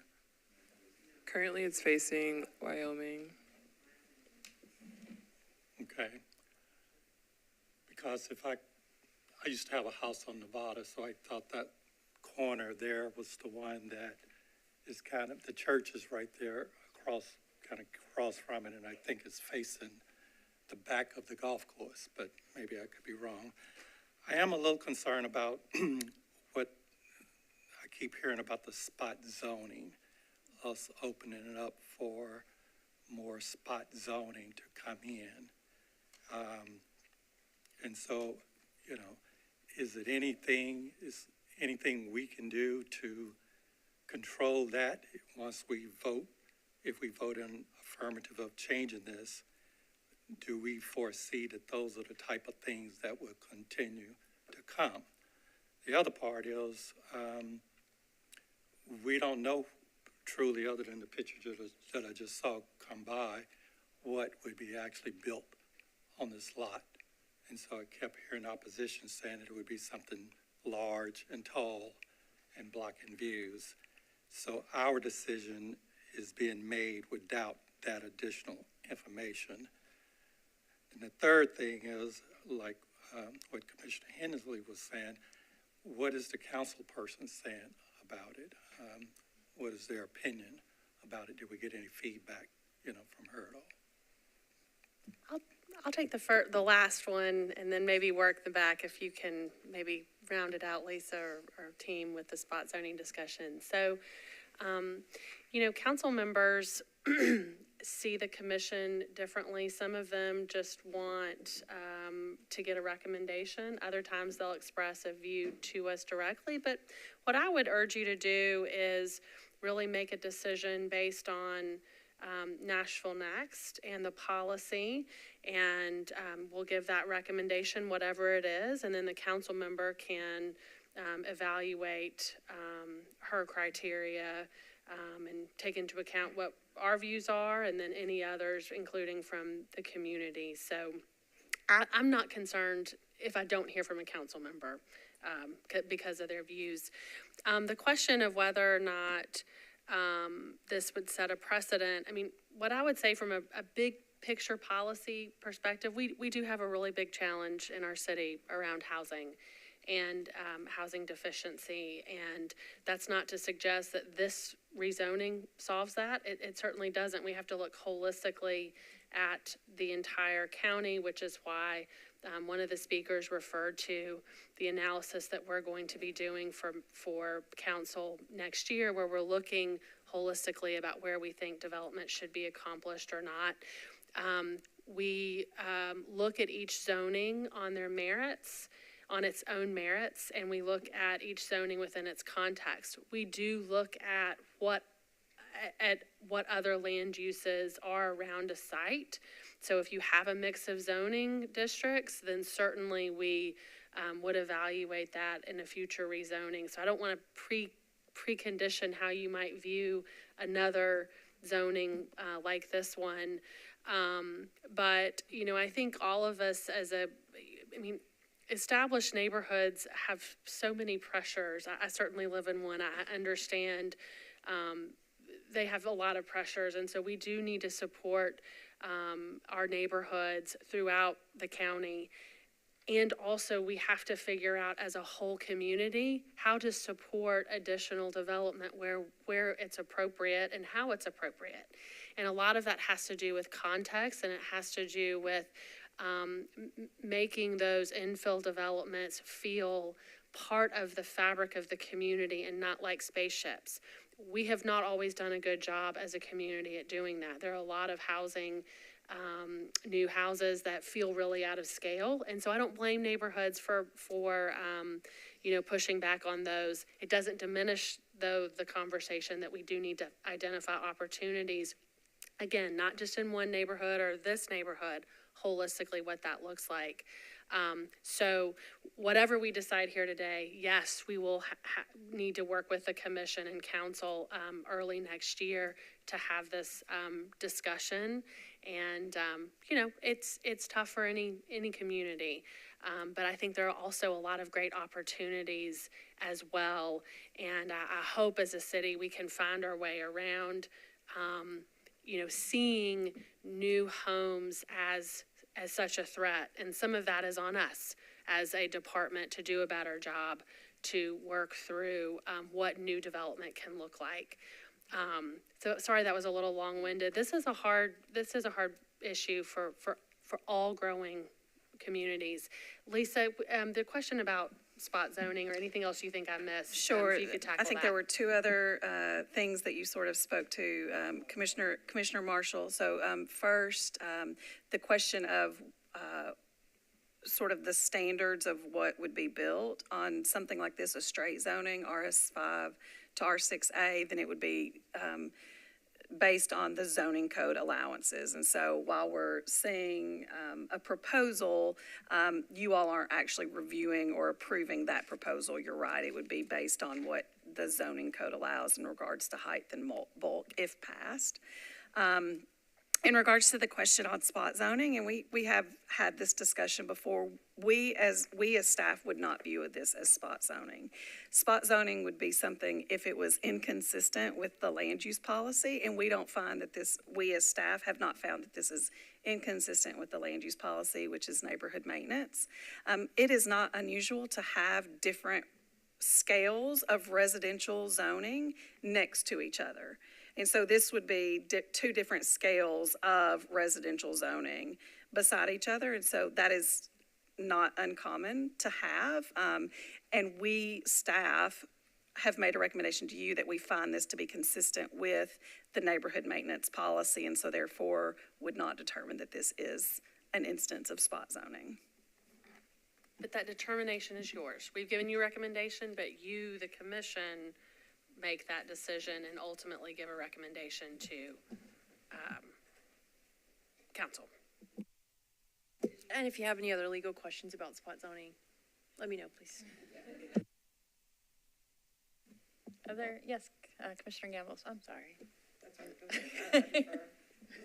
Thank you, Vice Chair, and I agree this is a difficult one because I know this community very well. My youngest son attended Sylvan Park Elementary School. He's always at Sylvan Park Community Center, and so we're in this area a lot. And I'm not sure that I agree that this particular zoning fits the character of maintenance, neighborhood maintenance. And also the fact that we're looking at zoning just this one property and it's not on a major corridor. I know when we look at spot zoning, I don't know how else to say, zoning one property in a neighborhood is generally on a major corridor, near a major corridor, or where other types of different kinds of housing are close to that, and I don't see that in this particular plan. I mean, 51st Avenue is a collector. It's a lot of traffic on that street, but it is a collector. It's not a major corridor, and I don't see any other R6 zoning around there. So I guess if I could get a little bit more information or clarity on why the staff feels like this fits the neighborhood maintenance policy, and also if anyone can share about any community engagement that was done as a part of this discussion. Sure. So in regards to the analysis of whether or not this was consistent with the neighborhood maintenance policy doesn't indicate that it means that every housing type is the same throughout the neighborhood. It supports a variety of zoning districts, even ones that are much more intense than what's requested here. In this instance, because it's located on a corner, we did see that there was an additional opportunity, and because there are some other land uses around it, catty corner from it is a church, across the street is a golf course. And so this was a corner where you don't have sort of 4 existing single-family homes, but there is a little bit of variety already on this corner. And so looking at that, and there are other duplexes within this larger neighborhood. A couple just on this same street, half a block away, there are some duplexes within the neighborhood. And so there is some variety within this neighborhood, and given the location of this property on this corner with these surrounding lots, we do look at each individual request on its own merits. And so we did see that that was sort of a unique intersection, but there are also duplexes scattered throughout this neighborhood as well. Thank you for that clarification, because the point about there being on the adjacent corners being public facilities, a golf course, a church, does kind of make it unique in that. So I appreciate that. Mm-hmm. And about the community engagement, I cannot speak to that. The department doesn't require that there be sort of any community meetings, and so I'm not certain of what engagement, if any, has taken place. Okay, thank you. I'll continue to listen, but I appreciate that clarification because that does help. Thank you. Commissioner Leslie. Thank you. I probably didn't hear this correctly. I know the zoning allows for 2 units on the lot, but I thought I heard the applicant say something about 4 units. Does it allow for that? Yeah, so this rezone would specifically be addressing the parcel that's highlighted with the red box, but I think the applicant, they own the other 2 to the south. So a total of 4 units if this one got one additional one. So it'd be one on each lot. Mm-hmm. That was a clarification. Can I ask a question? So if this lot remained as it's zoned RS 7.5, what's the maximum height that could go? Is there a maximum height? Do we know the maximum? So the maximum height for a single family, which is what's permitted now, is the same for if it was a duplex or, 2-family. So the maximum height, this is within the UZO. And so it is 3 stories, I believe, in 45 feet, and that's what would be permitted on all of the lots that are currently zoned RS 5. Okay. Yeah. I mean, because one thing I noticed driving through this area is that unfortunately there are quite a few single-family homes that are going in that are very much not in the context of the surrounding neighborhood. Ones that are starting to really catch your eye. So as I'm very sensitive to the concerns of the neighbor neighborhood and wanting to maintain the context, I would argue that this lot could sell, and you could still find yourself with something that was very much not in keeping with the context of the neighborhood.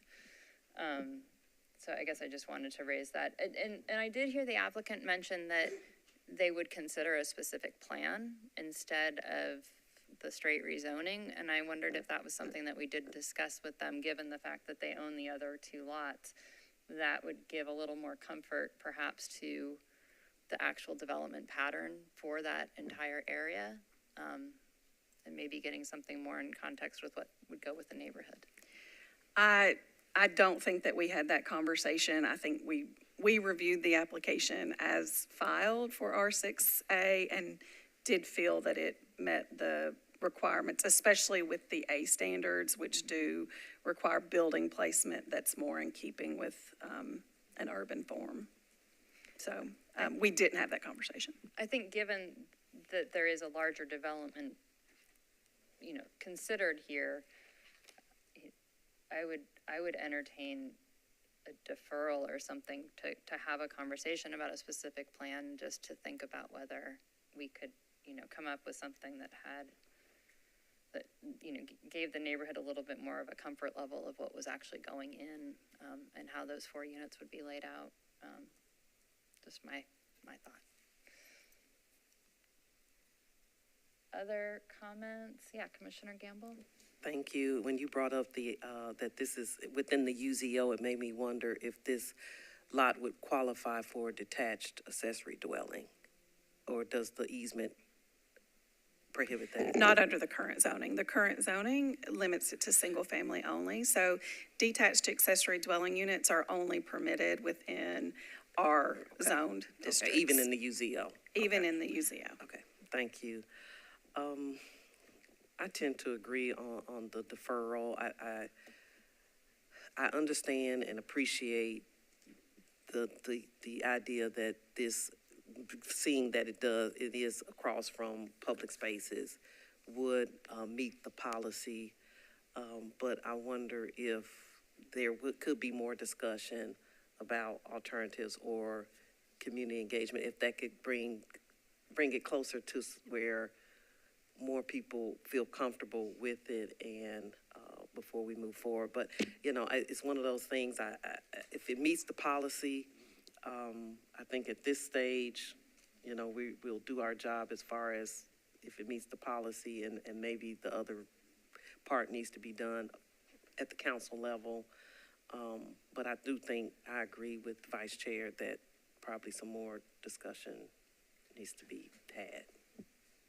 Lisa, may I speak? Yes, please. What's your advice about the best way to facilitate a discussion about an SP, given we have one property under consideration, but there's another that is part of the plan is presented, or the concept is presented? Do you have advice about how you recommend the commission vote to defer or actually disapprove, so a different application could come into the department if the commission wants to entertain this?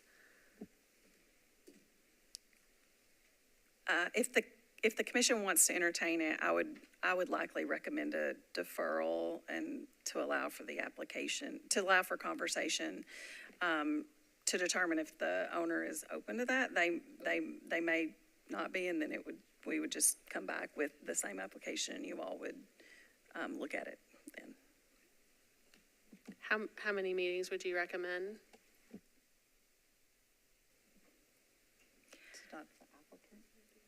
I would say,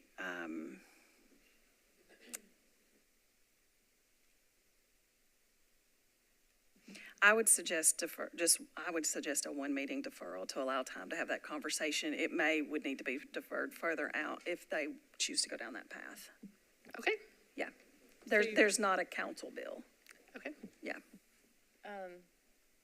So do we have a motion? I think we have a motion. Sure. Yeah. I'll make a motion that we defer this particular project for 1 meeting. Okay. And Lisa, forgive me, I'm interrupting, closing the public, I'm actually thinking we maybe need, my thought process was leaving it open because if they did come back with an SP, that would be a different looking project. So what I would suggest is if it was to be an SP, I'm assuming it would need to include all of the properties, and so that would be re-noticed and a new hearing. So I think you're okay to leave this public hearing closed. Thank you. so recommend deferring one meeting and closing the public hearing. That is correct. So we have a motion and second.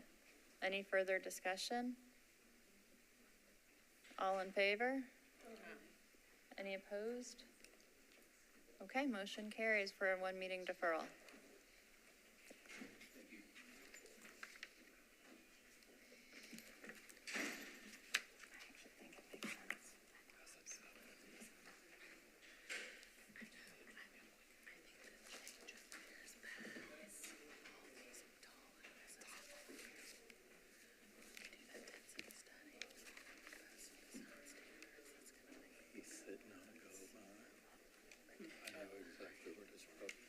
Did I just lose quorum?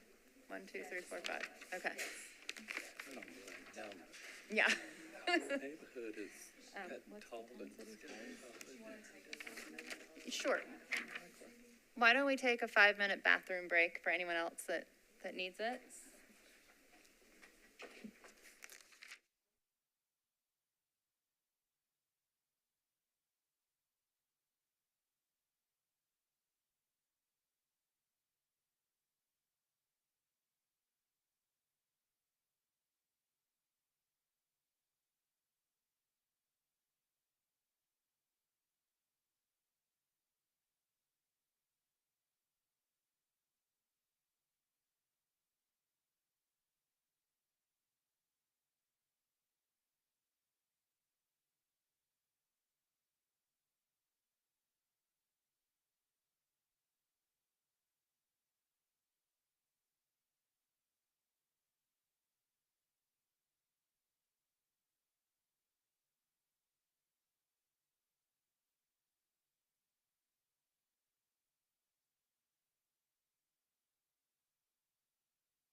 Thank you for your patience.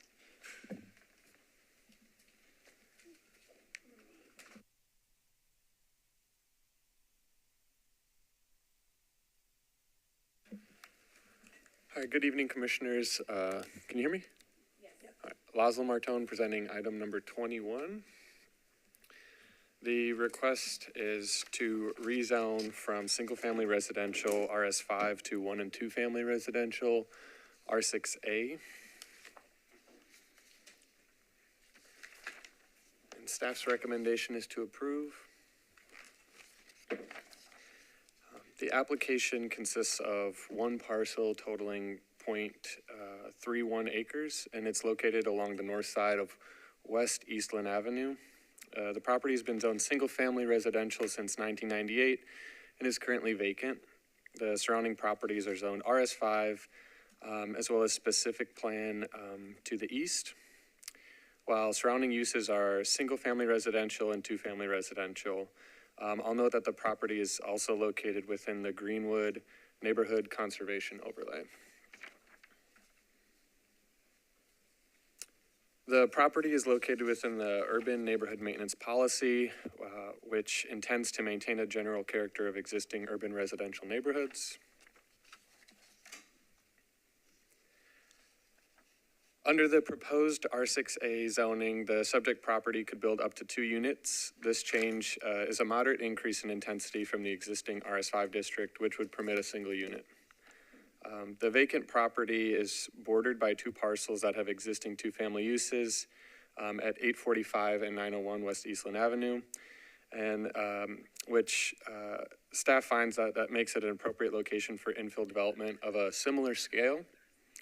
The policy supports allowing for higher density residential uses in relation to transit corridors and centers, and staff would like to note that the property is within a 5-minute walk to an area with a land use policy of neighborhood center, and that's at the intersection of Eastland Avenue and McFerrin Avenue.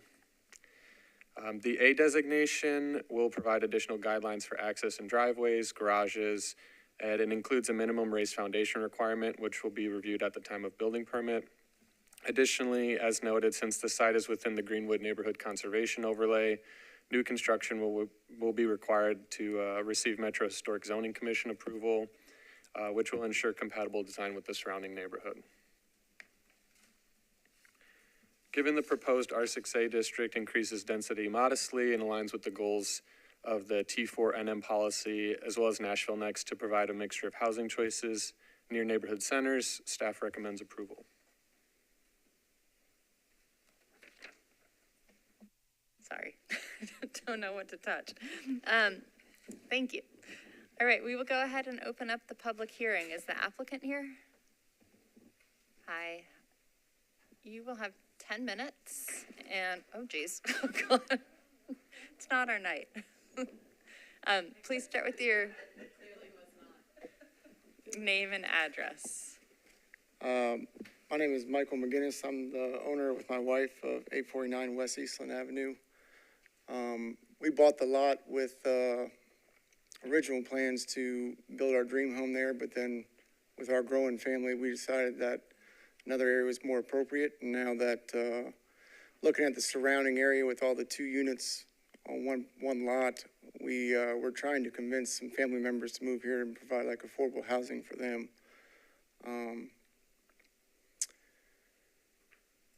I think there's 4 or 5 units that have 2 units on one lot in that area. And I mean, we appreciate the staff's recommendation to approve, and that's all I have to say until the rebuttal, but thank you for your time. Thank you. Anyone speaking in support? Anyone speaking in opposition?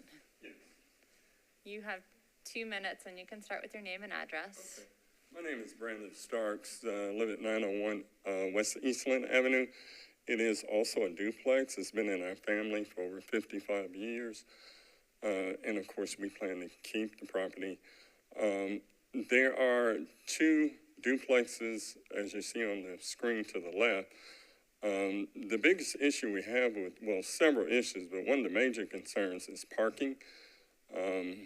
It's just so much traffic and off-street parking from the restaurants at McFerrin, and then the other two duplexes, they don't have enough parking, so they park on the street a lot. The other concern is the runoff from that property goes directly onto our property, so the next three over from that lot have issues with flooding. So we're concerned about that. I did get the signature of 15 of my neighbors who are opposed to it. I spoke with several others that are opposed to it as well, but they weren't available.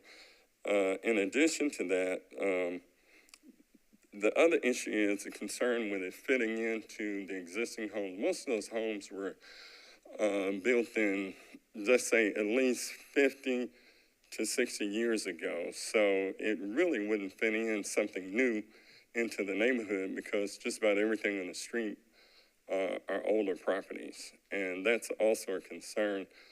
Being a native Nashvilleian and growing up in that area, we just don't want to see that happen to our areas that has some of the other areas.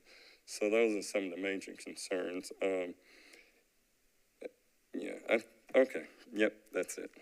But we are adamantly opposed to it, and we would strongly recommend that you all not approve it. Just one of the other issues is Mr. McGinnis has not been a good neighbor to start with. That property was cleared, and it's been overgrown with grass since then. It's never been cut one time. Thank you. Thank you. Anyone else speaking in opposition? If not, the applicant, you'll have 2 minutes for rebuttal if you'd like.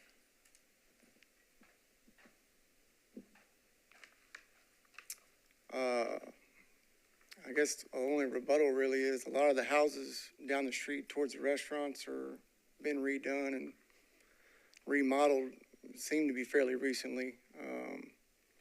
And then, yeah, I occasionally work out of town, so I'm not in town all the time. This would also help out with that, being able to have to maintain this property. So we're trying to get family members to come in town to try to move here. My parents have retired, so try to give them a second home, something affordable where they can come and help out with my growing family. Thank you. Thank you. I will declare the public hearing closed. And Commissioner Leslie, would you like to get us started? I'm familiar with the area, and there are a lot of duplexes on the street, and I just feel that it's probably in line with the policy, and my position is that I'm in line with the staff recommendation. Okay. Commissioner Henley? Yeah, I'm inclined to agree with my fellow commissioner. I think, again, it was brought to our attention, and I'm familiar with the area as well, but a lot of the homes that are there were, my light at the bottom is on. Well, maybe it isn't. But I will say that, you know, R6A, we had a couple of things that were expressed by the gentleman that came and speak in opposition. And I think one is just the age of the previous homes. And, you know, there is no way to replicate that. But I do think understanding that the context of the neighborhood is that there are multiple dwellings on one parcel is something to take into consideration. And highlighting that the parking is a challenge. I've been over there and I definitely understand that. I think the staff's recommendation with R6A, again, makes the development that would occur there under the new zoning be very considerate of that, right? I mean, the parking and the access won't be what's been there historically. It'll be improved. And I know a lot of times we hear concerns about flooding and other challenges related to kind of, you know, inclement weather. Our water services department is not an easy department to satisfy, and a lot of times that's because they're trying to make those improvements, and you know, they can only do so much on private property without consent. And a lot of times when we have these developments, they trigger and engage some of those improvements. So I think there's an opportunity for not only additional housing in the community that's in need of it, but also some improvements as it relates to stormwater management for that area. And again, I'm inclined to agree with staff's recommendation. Thank you. I'm sorry, I forgot our process of letting everyone speak up if they wanted to speak up, not calling on everybody. But looking at this side, anybody have a comment on this that you would like to share? Anything additional? If not, is someone willing to make a motion? Or further discussion? I'll make a motion that we approve staff's recommendation, or we accept staff's recommendation to approve. Okay. Any further discussion? All in favor? Any opposed? Motion carries. All right, so we are on our last item, which is 25.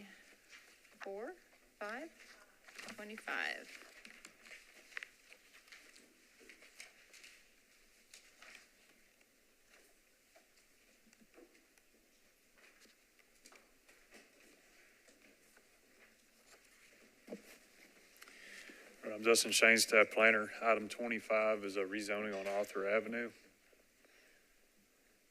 It's a proposed zone change from R6A to RS5. Our recommendation is to disapprove the zone change. Zoning on the site currently, R6A, also within a detached accessory dwelling unit overlay.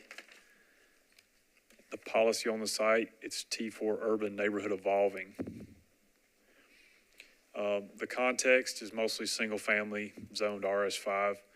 The policy T4NE supported a rezoning from RS5 to R6A a few years ago. That policy supports greater housing choice and upzonings near centers, corridors, and transit. As I said, this was rezoned from RS5 to R6A in 2022. This body found that R6A was appropriate based on the policy at the February 11th, 2021 meeting. Very little time has passed since that rezoning. The reasoning that the Planning Commission used was that it had frontage on an improved alley, that it was for a alternative A district to ensure good urban design, and that it was located just south of Buchanan Street, which is a mixed-use corridor. So based on that, staff recommends disapproval of this rezoning back to RS5. Thank you. Thank you. So we'll go ahead and open the public hearing. Is the applicant here? Wait, hold on. Wait, you're not so the applicant is a council member. The applicant is Councilmember Taylor. Okay, He's but not he's here. not here. Right. Okay. So, I guess we just go straight to open the item for public hearing. And are you speaking in support of the rezoning or in opposition to the rezoning? So I'm speaking in opposition to the rezoning. Okay, let me see if there's anyone here are either of you here in support of this rezoning? Okay. Then please come forward. You'll have 2 minutes and start with your name and address. Oh, nice. I'm Stephen Bolton. I currently live downtown at 1055 Pine Street Flats, and looking to build a house next to my brother on Arthur Avenue. So I guess this has probably been back in 2022, bought the property, or maybe it was 2021, put out a sign, mailed all the envelopes out. I guess it was never brought to like the council meeting. So then fast forward a year, kept following up on that like every month. Then I had to do another sign, do another set of envelopes. And then maybe fast forward 6 months after that, I guess it was brought, deferred, and then it was approved. And then I guess it's recently come to my attention that it was trying to be like rezoned back. I guess I spent maybe $5,000 to, I guess, get it rezoned. Then we pulled permits earlier this year, had plans drawn up, as well as like HPR documents. That was like $8,500. And we were going to build in March, I guess, due to just like the economy and, you know, business taking over during busy season. We're like, let's postpone this a year, do this in 2025. And then at that point, I guess this summer, I think what happened is the lady on the street didn't like that the grass was high. So she messaged my brother on social media. We were like, hey, no problem. I'll have the grass cut. Give me, you know, like a week. So I think within 5 days, we had the grass cut. So sorry, ma'am. And then I think that's like honestly what spurred all of this on, but it's been cut twice then. I'm here to, take on any fines. You can put a lien on my property, pay whatever we need to do. We'll take care of the lot. But we just wanted to build some houses next to each other. But I think I ticked off the lady like maybe 3 doors down because it was too high. But I promise we'll take care of it. We'll be good neighbors for the community. I don't really know. Okay. Thank you. Thank you guys for And your to time. confirm, you are the property owner. Yes, ma'am. Okay. Yes, ma'am. My brother and I guess own it jointly. Okay. Thank you very much. Hey, you guys have a great night. Great beard. Thank you so much. Thank you. Thank you guys as well. Oh, yeah. Yeah. You can just hang. Okay. So I will go ahead and close the public hearing. And the council member is not here. So, do we just go to deliberation? This seems like a pretty odd situation. This whole vibe at this meeting is special. So I would recommend that you look at the policy. Staff has given a recommendation of disapproval.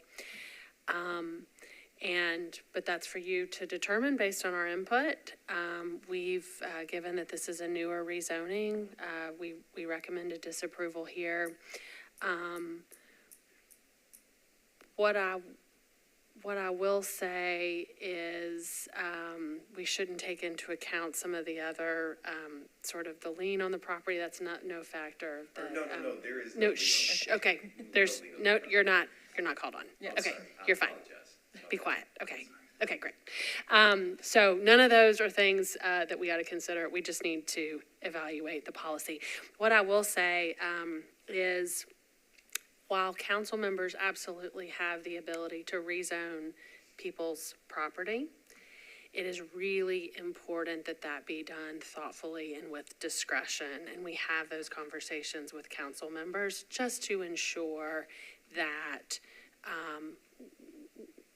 we have a process here in the city where people know what to expect. And I will certainly commit either way to talk to Councilman Taylor just to make sure he is sensitive to that. We always try to be careful about that kind of situation. So that's my one caution for the commission. Can I ask one question?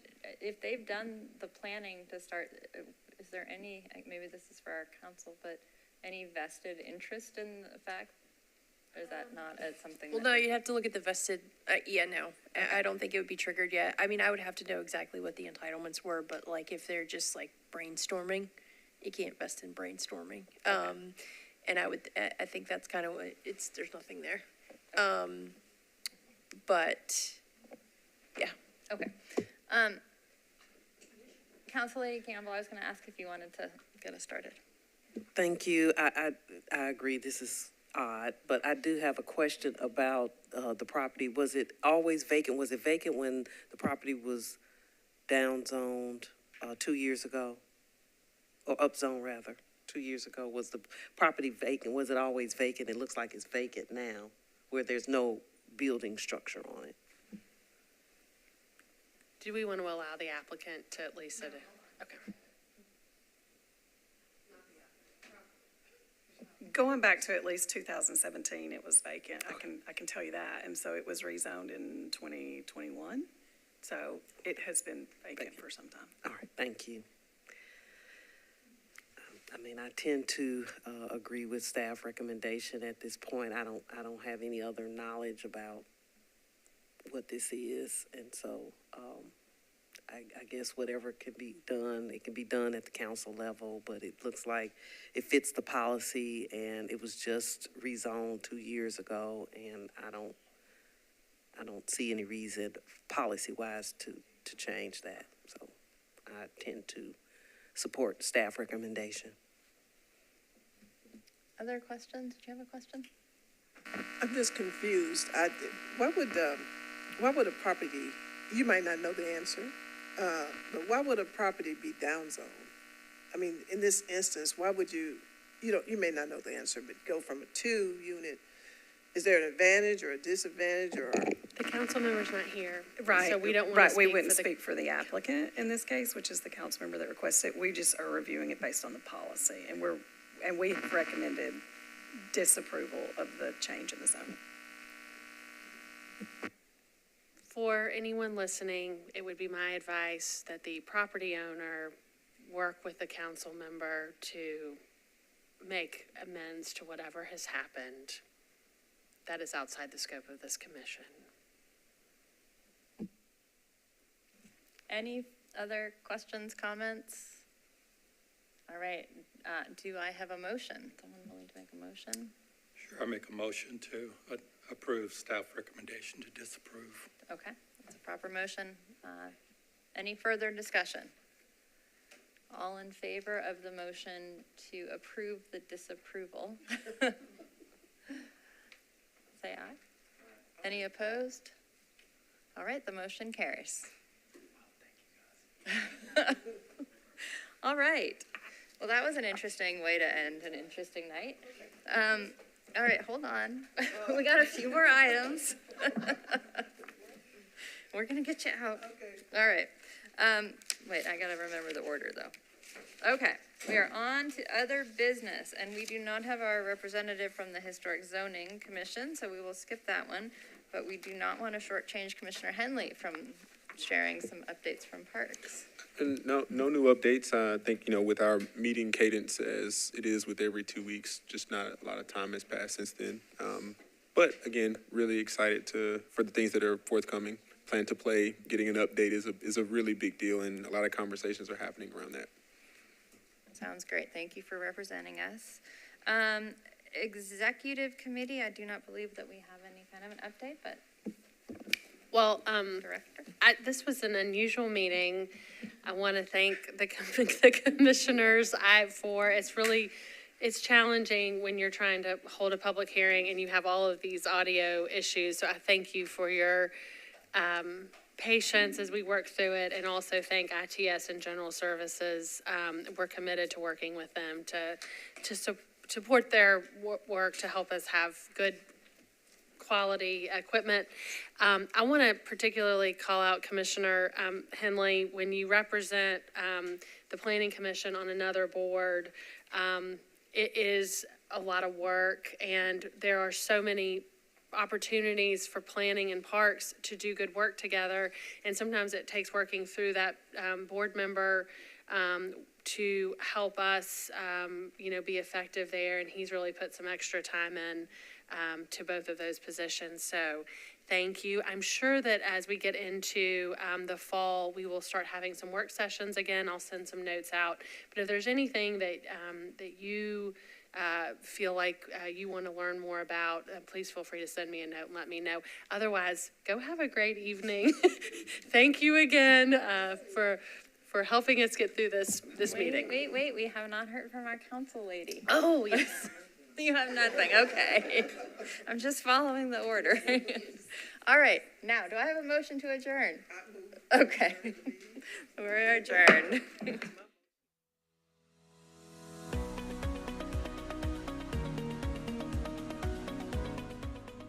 This has been a service of the Metro Nashville Network.